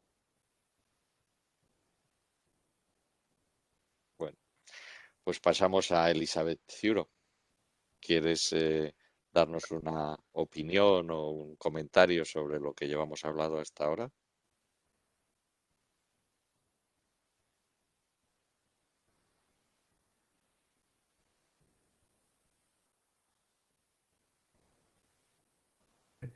Ah, Ya sí, está. sí. ¿Perdona? Ahora ¿Me sí, sentéis? sí. Ah, Ahora sí te oímos, Elizabeth. vale. Muchas gracias por Hola, intervenir. ¿qué tal? Perdón, que estaba con el ordenador y no podía activar el micrófono. Nada, o sea, yo solo comentar que me parece muy interesante lo que estáis diciendo. Yo por problemas que el otro día no pude asistir a la charla, o sea, a las sesiones de blockchain, pero sí que las he mirado a nivel online, o sea, me han parecido muy interesante. Y después, yo para mi formación profesional, yo soy ingeniera química y actualmente estoy en una empresa de proyectos de obra hidráulica, del cual dirijo el departamento, y me gustaría saber cómo lo puedo enfocar a nivel de licitaciones públicas, pero a nivel de más de proyectos. Si hay algunas, o sea, actualmente yo entiendo que esto lo estamos utilizando nosotros a nivel de licitaciones cuando se presentan pues ya pues a la administración, o sea que ya tenemos que presentar todo a nivel de online, con una clave, todo encriptado, pero a nivel de la trazabilidad a nivel de proyecto no acabo de ver su funcionalidad que tiene esto. No sé si me explico bien. Sí, mira, Elizabeth, creo que esto quizá luego lo pueda explicar mejor Víctor. Creo que el año que viene el máster va a tener un módulo específico de innovación en la contratación de la administración pública. Vale, Pero de momento lo que sí que te puedo confirmar, si tu pregunta iba en esa dirección, es que algunas administraciones públicas están intentando hacer pruebas de concepto sobre la aplicación de las tecnologías blockchain para, digamos, dar garantías adicionales de transparencia en los procesos de adjudicación. Este es un vale. aspecto que se ha aprobado en la Comunidad Autónoma de Aragón. Pues, Conozco además a Miguel Sí, Ángel correcto, Bernal, yo que es... lo escuché que lo habías comentado, sí. Sí, entonces este es un caso pues muy, digamos, es de los que por donde se debe de empezar, que son las cosas sencillas que están bien definidas y que se puede tratar de concretar qué aporta una solución de registro descentralizado, ¿no? En este caso de Aragón, pues simplemente la administración pública tiene el problema de que cuando se envía la documentación para un concurso público, pues hay que garantizar a los que se participan en la licitación pues que esa información se custodia debidamente, nadie tiene acceso a ella antes del momento, etcétera, etcétera, ¿no? Entonces aquí lo que se hace en ese ejemplo ha sido decir, bueno, la mejor manera de que yo custodie la documentación que usted presenta al concurso público es que yo no la tengo hasta que no se haga la apertura de plicas. ¿Cómo se puede comprobar eso? Pues como ha explicado antes Jesús, es decir, creando una prueba irrefutable de que hay un documento digital que existe con antelación a una determinada fecha y tú no necesitas registrar en la blockchain el documento. basta con registrar su resumen criptográfico y entonces en el momento en el que se abre las plicas, lo que se hace es se recibe la documentación, se comprueba que se presentó en tiempo y forma y entonces el problema de la custodia dentro de la administración pública de esa información desaparece por la sencilla razón de que esa información solo se puede consultar a partir del momento en el que se han abierto las plicas, ¿no? Este es un caso, pues, si quieres, muy trivial, pero que de alguna manera, pues en un contexto en el que cada vez la gente se fía menos porque cada vez parece que hay más sinvergüenzas, que es un poco lo que también ha apuntado antes Sergio con respecto a cómo se hacen las cosas, pues ha facilitado la resolución de un problema que tiene un poco que ver con lo que hablaba antes, el concepto este que Jesús ha explicado de la utilización de estas tecnologías de registro centralizado como notarización, ¿no? No es necesario, otra alternativa sería haber depositado eso en un notario, pero evidentemente si tú vas a hacer una apertura de plicas, a ti lo que te interesa es instantáneamente recibir la documentación en ese momento, poder hacer una lectura en la cadena descentralizada que confirma que efectivamente esa documentación no se ha manipulado desde que se elaboró y a partir de ahí pues es un procedimiento mucho más eficiente.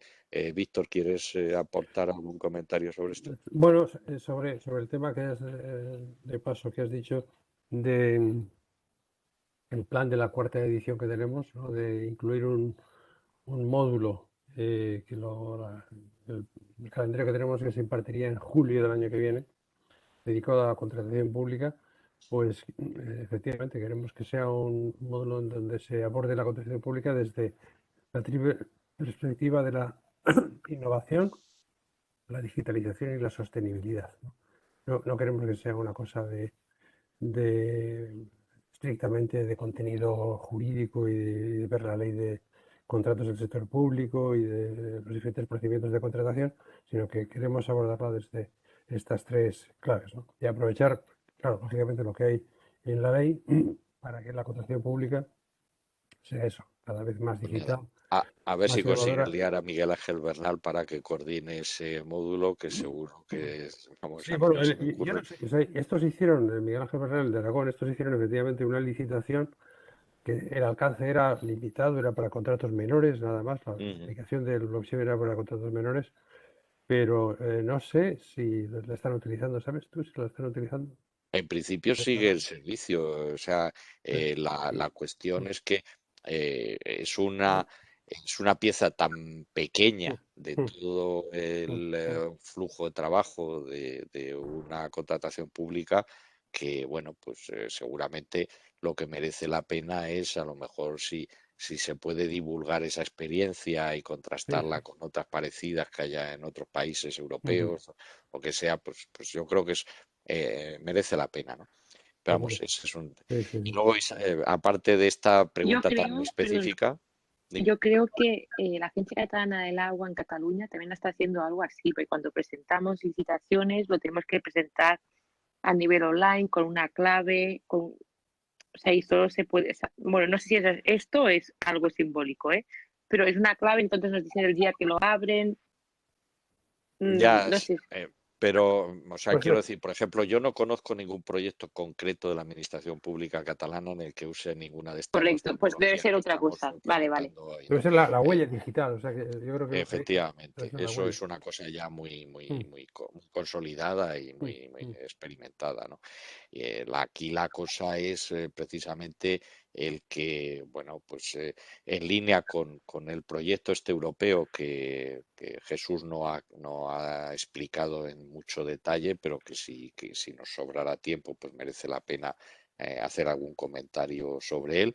La infraestructura blockchain de servicios que está elaborando la Unión Europea para dar soporte a servicios transfronterizos de la administración pública en Europa, pues es un campo de pruebas donde realmente este tipo de proyectos, vamos, este tipo de aplicaciones serían idóneas, ¿no? O sea, por ejemplo, pues el poder aportar la cualificación de los concursantes, las pruebas documentales, de todo ese tipo de cosas, todo lo que sea reducir la burocracia de los participantes recurrentes en los concursos de la administración pública, pues es un campo, para mí hay dos aplicaciones nativas, y lo comentamos la semana pasada, ¿no?, en las que las tecnologías de registro distribuido tienen sentido, ¿no? Uno son las aplicaciones de trazabilidad, que ya las ha citado Jesús, y la otra es la eficiencia de los procesos de back office, que como se llaman tradicionalmente, todo lo que es la confirmación de que la información oficial compartida entre varias administraciones públicas coincide, y no se pide dos veces lo que ya está. Bueno, eso estaba ya en la vieja ley de procedimiento administrativo y régimen común del año 92, de recordar. No, y estaba incluso en la del año 58, de López Rodó, eso. Entonces, fijaros si ha llovido y seguimos todavía puliendo la piedra redonda, esperando a ver si alguien se anima a dar firmeza jurídica a todo esto, ¿no? Hay una iniciativa europea que es la actualización del reglamento de identificación electrónica, el reglamento que todo el mundo llama reglamento EIDAS, que va a establecer una identidad digital europea, que va a ser de emisión obligatoria por parte de todos los estados de la Unión para los usuarios, las personas o empresas que soliciten tener esa identificación electrónica, y sobre esa base es posible que todas estas tecnologías faciliten mucho el que se cumplan esos objetivos de que la administración pública no te pida lo que ya tiene en su poder, y no, pero bueno, pues todas estas cosas que pasa un poco como con la ciberseguridad, ¿no? Por una parte, pues Jesús forma parte de los defensores radicales de la privacidad en Internet, y yo soy de los convencidos de que mientras haya privacidad en Internet, pues no habrá seguridad en Internet, porque la atribución de los delitos es imposible, ¿no? Seguramente las DLTs a lo mejor nos proporcionan una solución de tipo medio, y podemos encontrar una manera de compatibilizar las dos cosas, pero desde luego, evidentemente, todavía queda muchísimo trabajo por hacer para que el mundo digital tenga una solidez adecuada para la importancia que ya tiene. Es decir, aquí hemos puesto la carreta delante de los bueyes, todos tenemos que ir a la transformación digital de cabeza, pero la transformación digital en sí misma no deja de estar bastante necesitada de muchísima prudencia, que es un poco, yo creo que el aspecto diferencial de este módulo a otros ámbitos de formación en estas tecnologías, que lo que venden son las ventajas, y nosotros pues creemos que a la ingeniería civil le conviene conocer no solo las ventajas que están en cualquier lado, sino los riesgos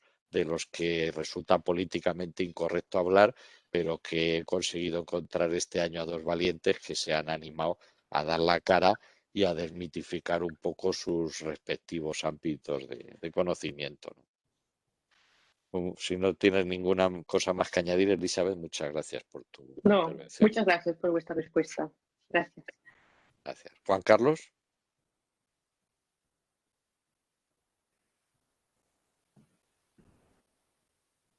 César. Venga, buenas tardes.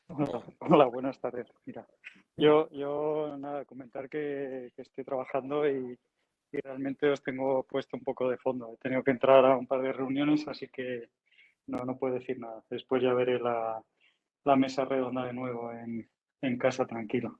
Vale, pero ¿tienes alguna pregunta así? Eso, lo que decía aquel, todo lo que quería saber sobre inteligencia artificial o blockchain, pero nunca se atrevió a preguntar. Sigo sin atreverme. Bueno. Como me pasaba igual en la carrera, yo siempre pensaba, bueno, será que ya lo han explicado y yo no me he enterado, así que tendré que revisar los apuntes. Muchas gracias. Luego nos vemos en la clase. Venga, hasta luego. Narciso. un poco como Juan Carlos. También tengo que revisarme visionarlo otra vez y traducir los términos que han dicho Sergio y Jesús.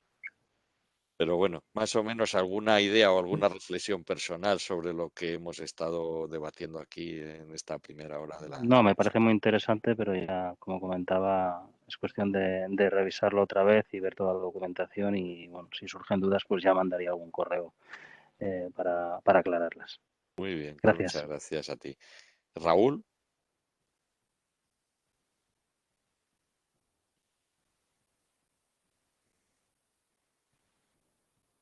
No sé si nos escucha o está silenciado. Ha abierto el micrófono, pero no se le oye. ¿Ahora? Ahora se te oye, Raúl. Buenos días. Nada, siento decir que me pasa lo mismo que a mis compañeros, ¿no? Ciertamente. Os tengo en una segunda pantalla a la vez que estoy haciendo otras cosas y bueno, y lanzar cualquier pregunta puede ser un brindis al sol. Entonces, No, pero vamos a ver. Estamos... es complicado para mí y tengo que digerirlo, ciertamente, ¿no? Entonces, pero vamos, basado en tu experiencia, por ejemplo, con los sistemas de información, ¿no se te ocurre hacer alguna pregunta imprudente o que ya sabes que no hay respuestas imprudentes, sino respuestas imprudentes, ¿no? La verdad que opino lo mismo que mis compañeros. Me costaría incluso ahora materializar cualquier cosa y puedo decir cualquier chorrada. Entonces, prefiero no hacer nada de preguntas por si acaso. No muerde, porque además, como no es presencial, no te pueden tirar la tiza, como decía Jesús. O sea que puedes atreverte a preguntar cualquier cosa. La verdad que no tengo muchas gracias y nada, agradeceros vuestro tiempo, sobre todo, y dedicación. Pues gracias, Raúl. Juan Luis se acaba de conectar, pero no sé si estaba escuchando antes o no. Sí, efectivamente, me acabo de conectar y veo que ya está la cosa medio finiquitada, pero es que no me ha sido imposible antes. No te preocupes, pero de todas maneras todavía quedan 20 minutos de tiempo de debate que podéis intervenir en cualquier momento, ¿no? Pero bueno, hemos estado hablando, como no te has conectado, pues por hacerte un resumen, hemos estado hablando fundamentalmente de aspectos relacionados con la responsabilidad profesional del software aplicado en el caso concreto de la inteligencia artificial y blockchain.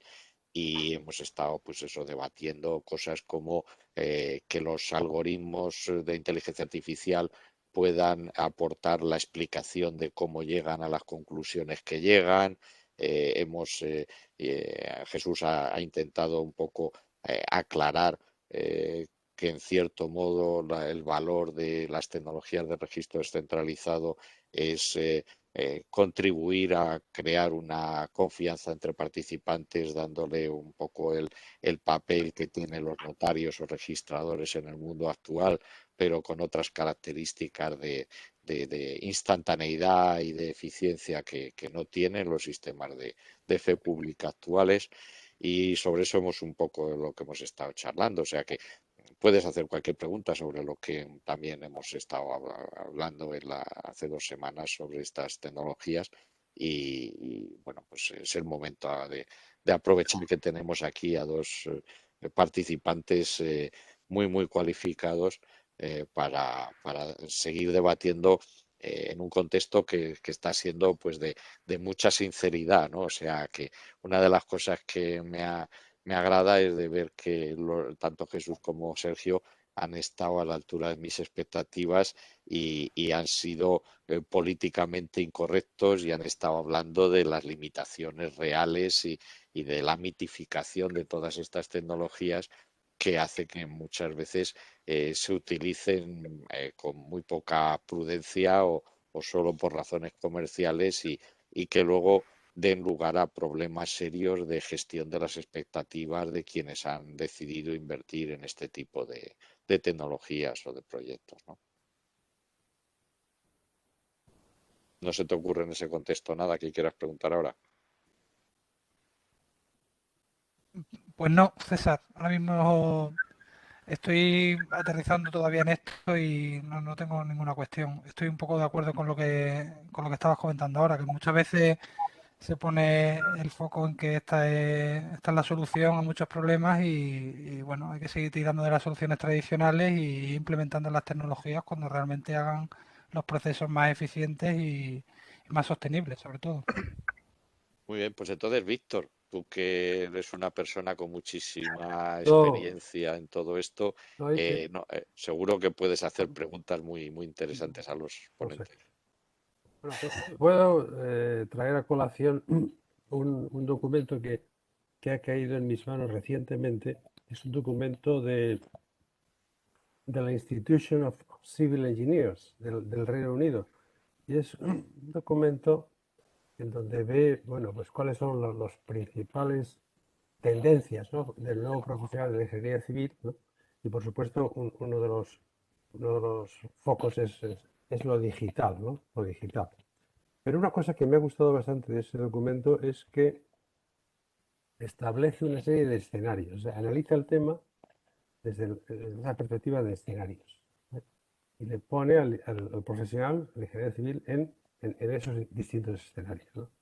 Y me gustaría un poco, pues, voy a comentar cuáles son los escenarios, pues a ver si digamos, por nuestros invitados de hoy, pues pueden sugerir alguna cosa o alguna idea de dónde en particular pueden ver en alguno de esos escenarios un uso apropiado, pues, de la inteligencia artificial y del blockchain, ¿no? Entonces, os comento un poco por encima cuáles son esos escenarios. Y mira, hay uno, el primer escenario le llama megaciudades resilientes, ¿no?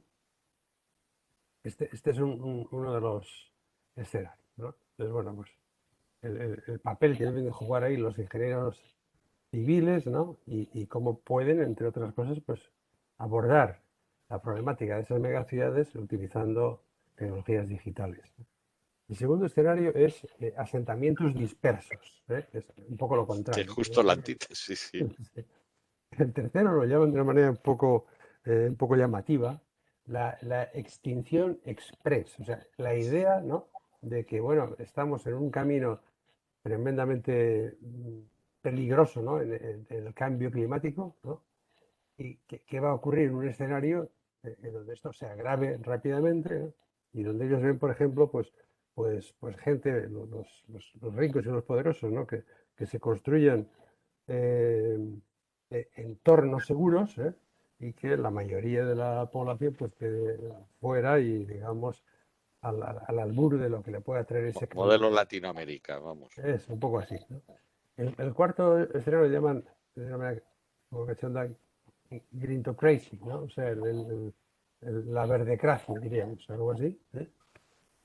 Y el quinto lo llaman COVID. COVID o puede ser una pandemia o lo que sea, ¿no? ¿Eh? Por ejemplo, por decir algo, pues dice COVID, pues dice o sea, ¿qué implica eso a los ingenieros? Pues bueno, pues por ejemplo que se focalicen en la reducción de la transmisión de los virus, pues a través del uso o no de infraestructura. En fin, para cada uno de estos, pues dice un poco el papel que puede tener el ingeniero civil, ¿no? Y en particular, bueno, pues se extiende ya dentro de eso a aspectos concretos de tecnologías digitales y no sé si alguno de estos escenarios que repito, o sea, megaciudades resilientes, asentamientos dispersos, extinción express, democracia o COVID-19, pues sugiere algo, ¿no?, de tal modo que podamos en alguno de ellos pues, ver el papel que pueden jugar la inteligencia artificial o el Si me blockchain. permites, antes de ceder la palabra a los ponentes, solo se les ha olvidado el escenario que ha contado la semana pasada el escritor de JJ Benítez, que dice que para 2027 un meteorito va a chocar con la Tierra y va a aplastar España y Portugal, ¿no? O sea, yo sinceramente los ejercicios estos de prospectiva, digamos, para quedar bien ante el foro de Davos o cosas de estas, a mí me aburren un poco, ¿no? Yo creo que Jesús, lo digo antes de que Jesús se nos ría en la cara sobre que los ingenieros estemos pensando en esas cosas, sí que creo que se puede estructurar un poco la respuesta a esto que tú preguntas desde varios puntos de vista, ¿no? Con respecto al último, el de las pandemias, no es muy conocido que realmente la mejora de la expectativa de vida de los ciudadanos tiene que ver no solo con las vacunas, sino con la mejora de los sistemas de abastecimiento y depuración de agua de las ciudades, que es un ámbito específico de la ingeniería civil en el que Elizabeth, pues seguramente que nos ha dicho que trabaja en ese ámbito, pues podría a lo mejor comentar algo, ¿no? Yo creo que el tema de las Smart Cities, que tiene que ver con esto que has comentado de las ciudades resilientes, gigantes o lo que sea, yo creo que esto es una reacción un poco a lo que se está haciendo en China de descentralizar dentro de lo que cabe en un país con 1.400 millones de habitantes, que más o menos es lo que tiene, la actividad económica en lo que viene a ser un poco la versión moderna de las ciudades-estado de la antigüedad, ¿no?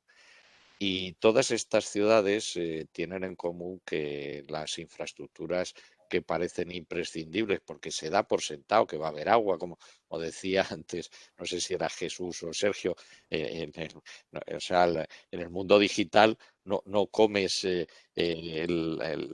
los folletos de la comida rápida que te llega por mensajeros, o sea, lo que te comes es lo que el mensajero es capaz de llevarte a tu casa, ¿no? Y entonces en ese contexto lo que sí que parece es que se da por supuesto que sin una infraestructura digital potente ninguna de estas alternativas de compatibilizar una población creciente con un planeta con recursos escasos, pues no va a ser posible, ¿no? Y en ese terreno, pues no sé si Jesús nos quiere contar algo sobre lo que se está haciendo ahora mismo en blockchain, aplicado, por ejemplo, al control de redes inteligentes de energía, que es un área en el que, por ejemplo, en Cataluña, pues hay algunas iniciativas bastante relevantes a nivel europeo, o si Sergio pues nos puede o quiere contar algo sobre qué se está pensando en la regulación emergente en relación con estos escenarios que ha contado Víctor. Jesús. Bueno, a ver, yo creo que es relevante todos esos temas porque realmente son problemas.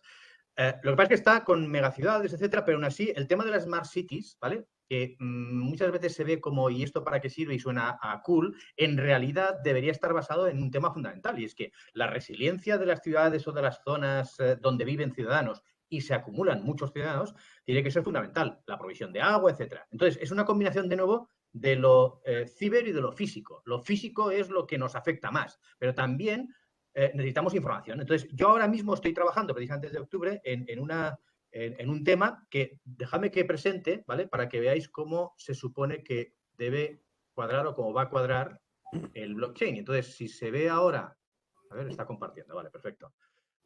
Se ve, ¿no? Sí, sí. Sí. Entonces, aquí, ¿dónde está el blockchain? Pues el blockchain, o sea, esto es una arquitectura de referencia, pero que tiene todo componentes, se están utilizando ya en un montón de ciudades, en un montón de sitios, está en Málaga, está en Santander, en España, ¿vale? Pero también en la India están empezando ya a implementar este software. Es una fundación que se llama Fireware, ¿vale? Y que produce software open source, evidentemente, por eso es mucho más resiliente, se está utilizando en un montón de sitios y también en Smart Cities. Y yo diría que es de los que está más implantado en todas partes. Entonces aquí, el blockchain está aquí. Yo ahora soy el responsable precisamente de conectar todo esto al blockchain. ¿Con qué objetivo? Pues de momento uno fundamental es que todo lo que se está ocurriendo, aquí están los sensores, ¿vale? De todo tipo, ¿vale? De sistemas de información, de vía cámaras, vía robots, vía Internet de las cosas, etcétera. Todas estas cosas proporcionan información. En el caso de la ciudad, pues por ejemplo, control de la calidad del aire. Es absolutamente fundamental. Por cierto, que sabemos que se falsean datos de la calidad del aire, ¿vale? Y además están ahora controlados los sensores por una sola entidad, lo que va a permitir el blockchain básicamente es que todos estos datos que acaban a una serie de bases de datos centralizadas, federadas, etcétera, pero cualquier estrategia de Smart Cities actual se pasa porque el ayuntamiento, por ejemplo, tiene un sistema y todo el mundo se tiene que conectar a ese sistema. Es decir, un sistema absolutamente centralizado. Cuando realmente sabemos que en una ciudad hay un montón de entidades que al final tienen que ser coordinadas y que se supone que tienen una responsabilidad, que hacen cosas y después están los ciudadanos. Entonces, todas estas informaciones que tienen que llegar a determinados sistemas centralizados, evidentemente, de bases de datos, que representan esto del digital twin, el gemelo digital a los objetos físicos, que se modelizan, se comparten. Todo esto proporciona información a determinados sistemas de gestión que se llaman sistema de gestión de eventos complejos, sistema complejo de eventos, ¿vale? Big Data, que se llama aquí algoritmo, es decir, estadística avanzada, ¿vale? O inteligencia artificial. Temas de inteligencia de negocio, porque la ciudad se tiene que gestionar de manera proactiva y tenemos que saber la información que está viviendo la ciudad para poder tomar decisiones, ¿vale? Sistemas de control, de operational dashboards, mapas avanzados para representar geográficamente todo lo que está ocurriendo, todo lo que ha ocurrido, las interrelaciones entre todos los elementos. Todo esto que ya existe, o mejor dicho, ya está implementado en muchos sitios, que se tiene que sofisticar todavía mucho más y que todavía hay mucho recorrido, pero que ya está empezando a ser una realidad. Todo esto al final tiene que estar registrado fehacientemente, porque si van a colaborar diversos actores en conseguir que la gestión de la ciudad sea eficiente y además resiliente para saber qué cosas están pasando, qué fallos están ocurriendo, poder predecir fallos, sistemas predictivos de fallos. Esto por ejemplo, en el Banco Santander donde estuve yo y en el centro con la Politécnica de Madrid, precisamente una de las cosas que hicimos hace ya bastantes años es un sistema de predicción de fallos del sistema de Santander, que nos daban datos en crudo y al final, para un determinado subconjunto de fallos, les hacíamos una predicción de fallos con 15 minutos de antelación. Es decir, sabíamos 15 minutos antes cuándo iba a fallar el sistema, aunque no sabíamos el por qué, pero podíamos predecir que iba a fallar.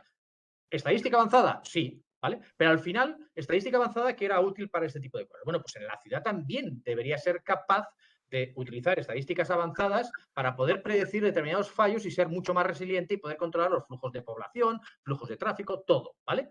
Y aquí está el blockchain. Y esto ya está funcionando, por cierto, está registrando ya para un caso de uso que no tiene que ver con Smart Cities, tiene que ver más con tema de trazabilidad alimentaria, sin que la aplicación se haya cambiado, porque esta es la gracia. El blockchain no es el protagonista, es un elemento que puede proporcionar esa trazabilidad y esa asunción de responsabilidades para los actores que se detecten, por ejemplo, si al final a posteriori los análisis demuestran que alguien hizo algo mal, pues no podrá decir no fui yo, porque estará fehacientemente grabado en el blockchain.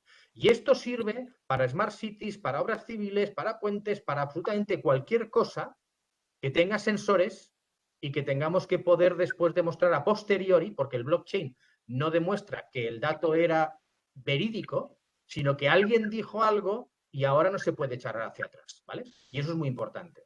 Entonces, esto a mí me parece interesantísima. Estoy aprendiendo un montón de la aplicación real de cómo el blockchain puede ayudar a eso, a los ciudadanos y a la gestión de las ciudades, y que, bueno, precisamente esta semana en Barcelona fue la Smart Congress o la Smart City Congress, la World Smart City Congress, donde, bueno, se vio que había un montón de gente que o estaba utilizando este software o estaba planeando, y cuando se le comunicó como primicia que además iban a tener la posibilidad de grabar, y aquí con total escalabilidad, porque el sistema, bueno, no quiero entrar en detalles, pero el problema de la escalabilidad del blockchain no es un problema en este caso, ¿vale? Porque no se está haciendo comercio ni intercambio de valor, sino que se está haciendo notarizaciones que se pueden además acumular en batch, ¿vale? Bueno, pues todo el mundo dijo que pensaba utilizarlo porque eso le daba algo que estaban también buscando, esa transparencia y esa auditabilidad y trazabilidad de todo lo que estaba ocurriendo en sus ciudades. Y hay ciudades que están avanzando ya en esto. Por cierto, en la India han decidido ya que es el sistema que piensan utilizar para poder controlar. Pues les preocupa mucho, sobre todo, la calidad de aire, la calidad de las aguas residuales, la gestión de basuras, ¿vale? Que aquí pensamos que es un problema, pero allí es un problemón enorme porque provoca enfermedades muy graves, ¿vale? Entonces, todo ese tipo de cosas y poder hacer responsables a los agentes que están colaborando con las administraciones públicas, las entidades subcontratadas, etcétera, es absolutamente fundamental para ellos porque entonces pueden poner penalizaciones no basadas en información que dice una base de datos que puede ser manipulada, sobre todo en determinados países, sino basado en hechos demostrables, ¿vale? Muchas gracias, Jesús. Me parece un ejemplo muy interesante. De hecho, lo que también podría decirte es que esta necesidad para que estos sistemas de confianza descentralizados funcionen requiere la identificación de los objetos, los sensores y todo ese tipo de cosas. Y, curiosamente o no, los representantes británicos en las asociaciones de estandarización, donde estamos revisando las normas técnicas que van a hacer falta para el nuevo reglamento de IDAS, se niegan en redondo a que los objetos se identifiquen. ¿Por qué? Porque eso dificulta muchísimo el espionaje con ataques de man in the middle.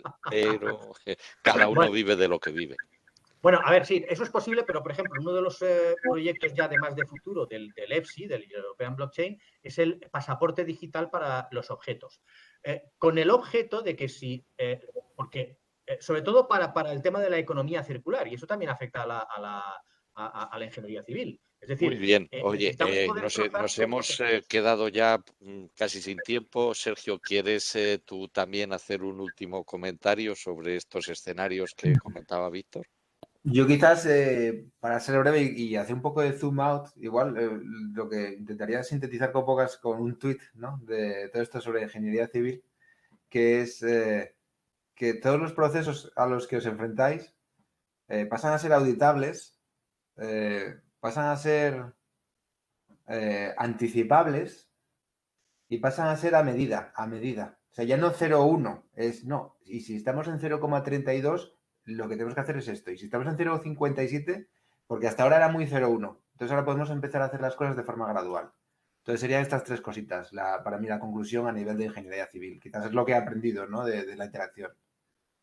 Bueno, pues yo agradeceros enormemente vuestra participación. Sé que vuestro tiempo es escasísimo y de verdad que os doy mucho las gracias por haber tenido esta sesión que desde luego no sé para el resto de los asistentes, pero a mí me ha parecido francamente interesante.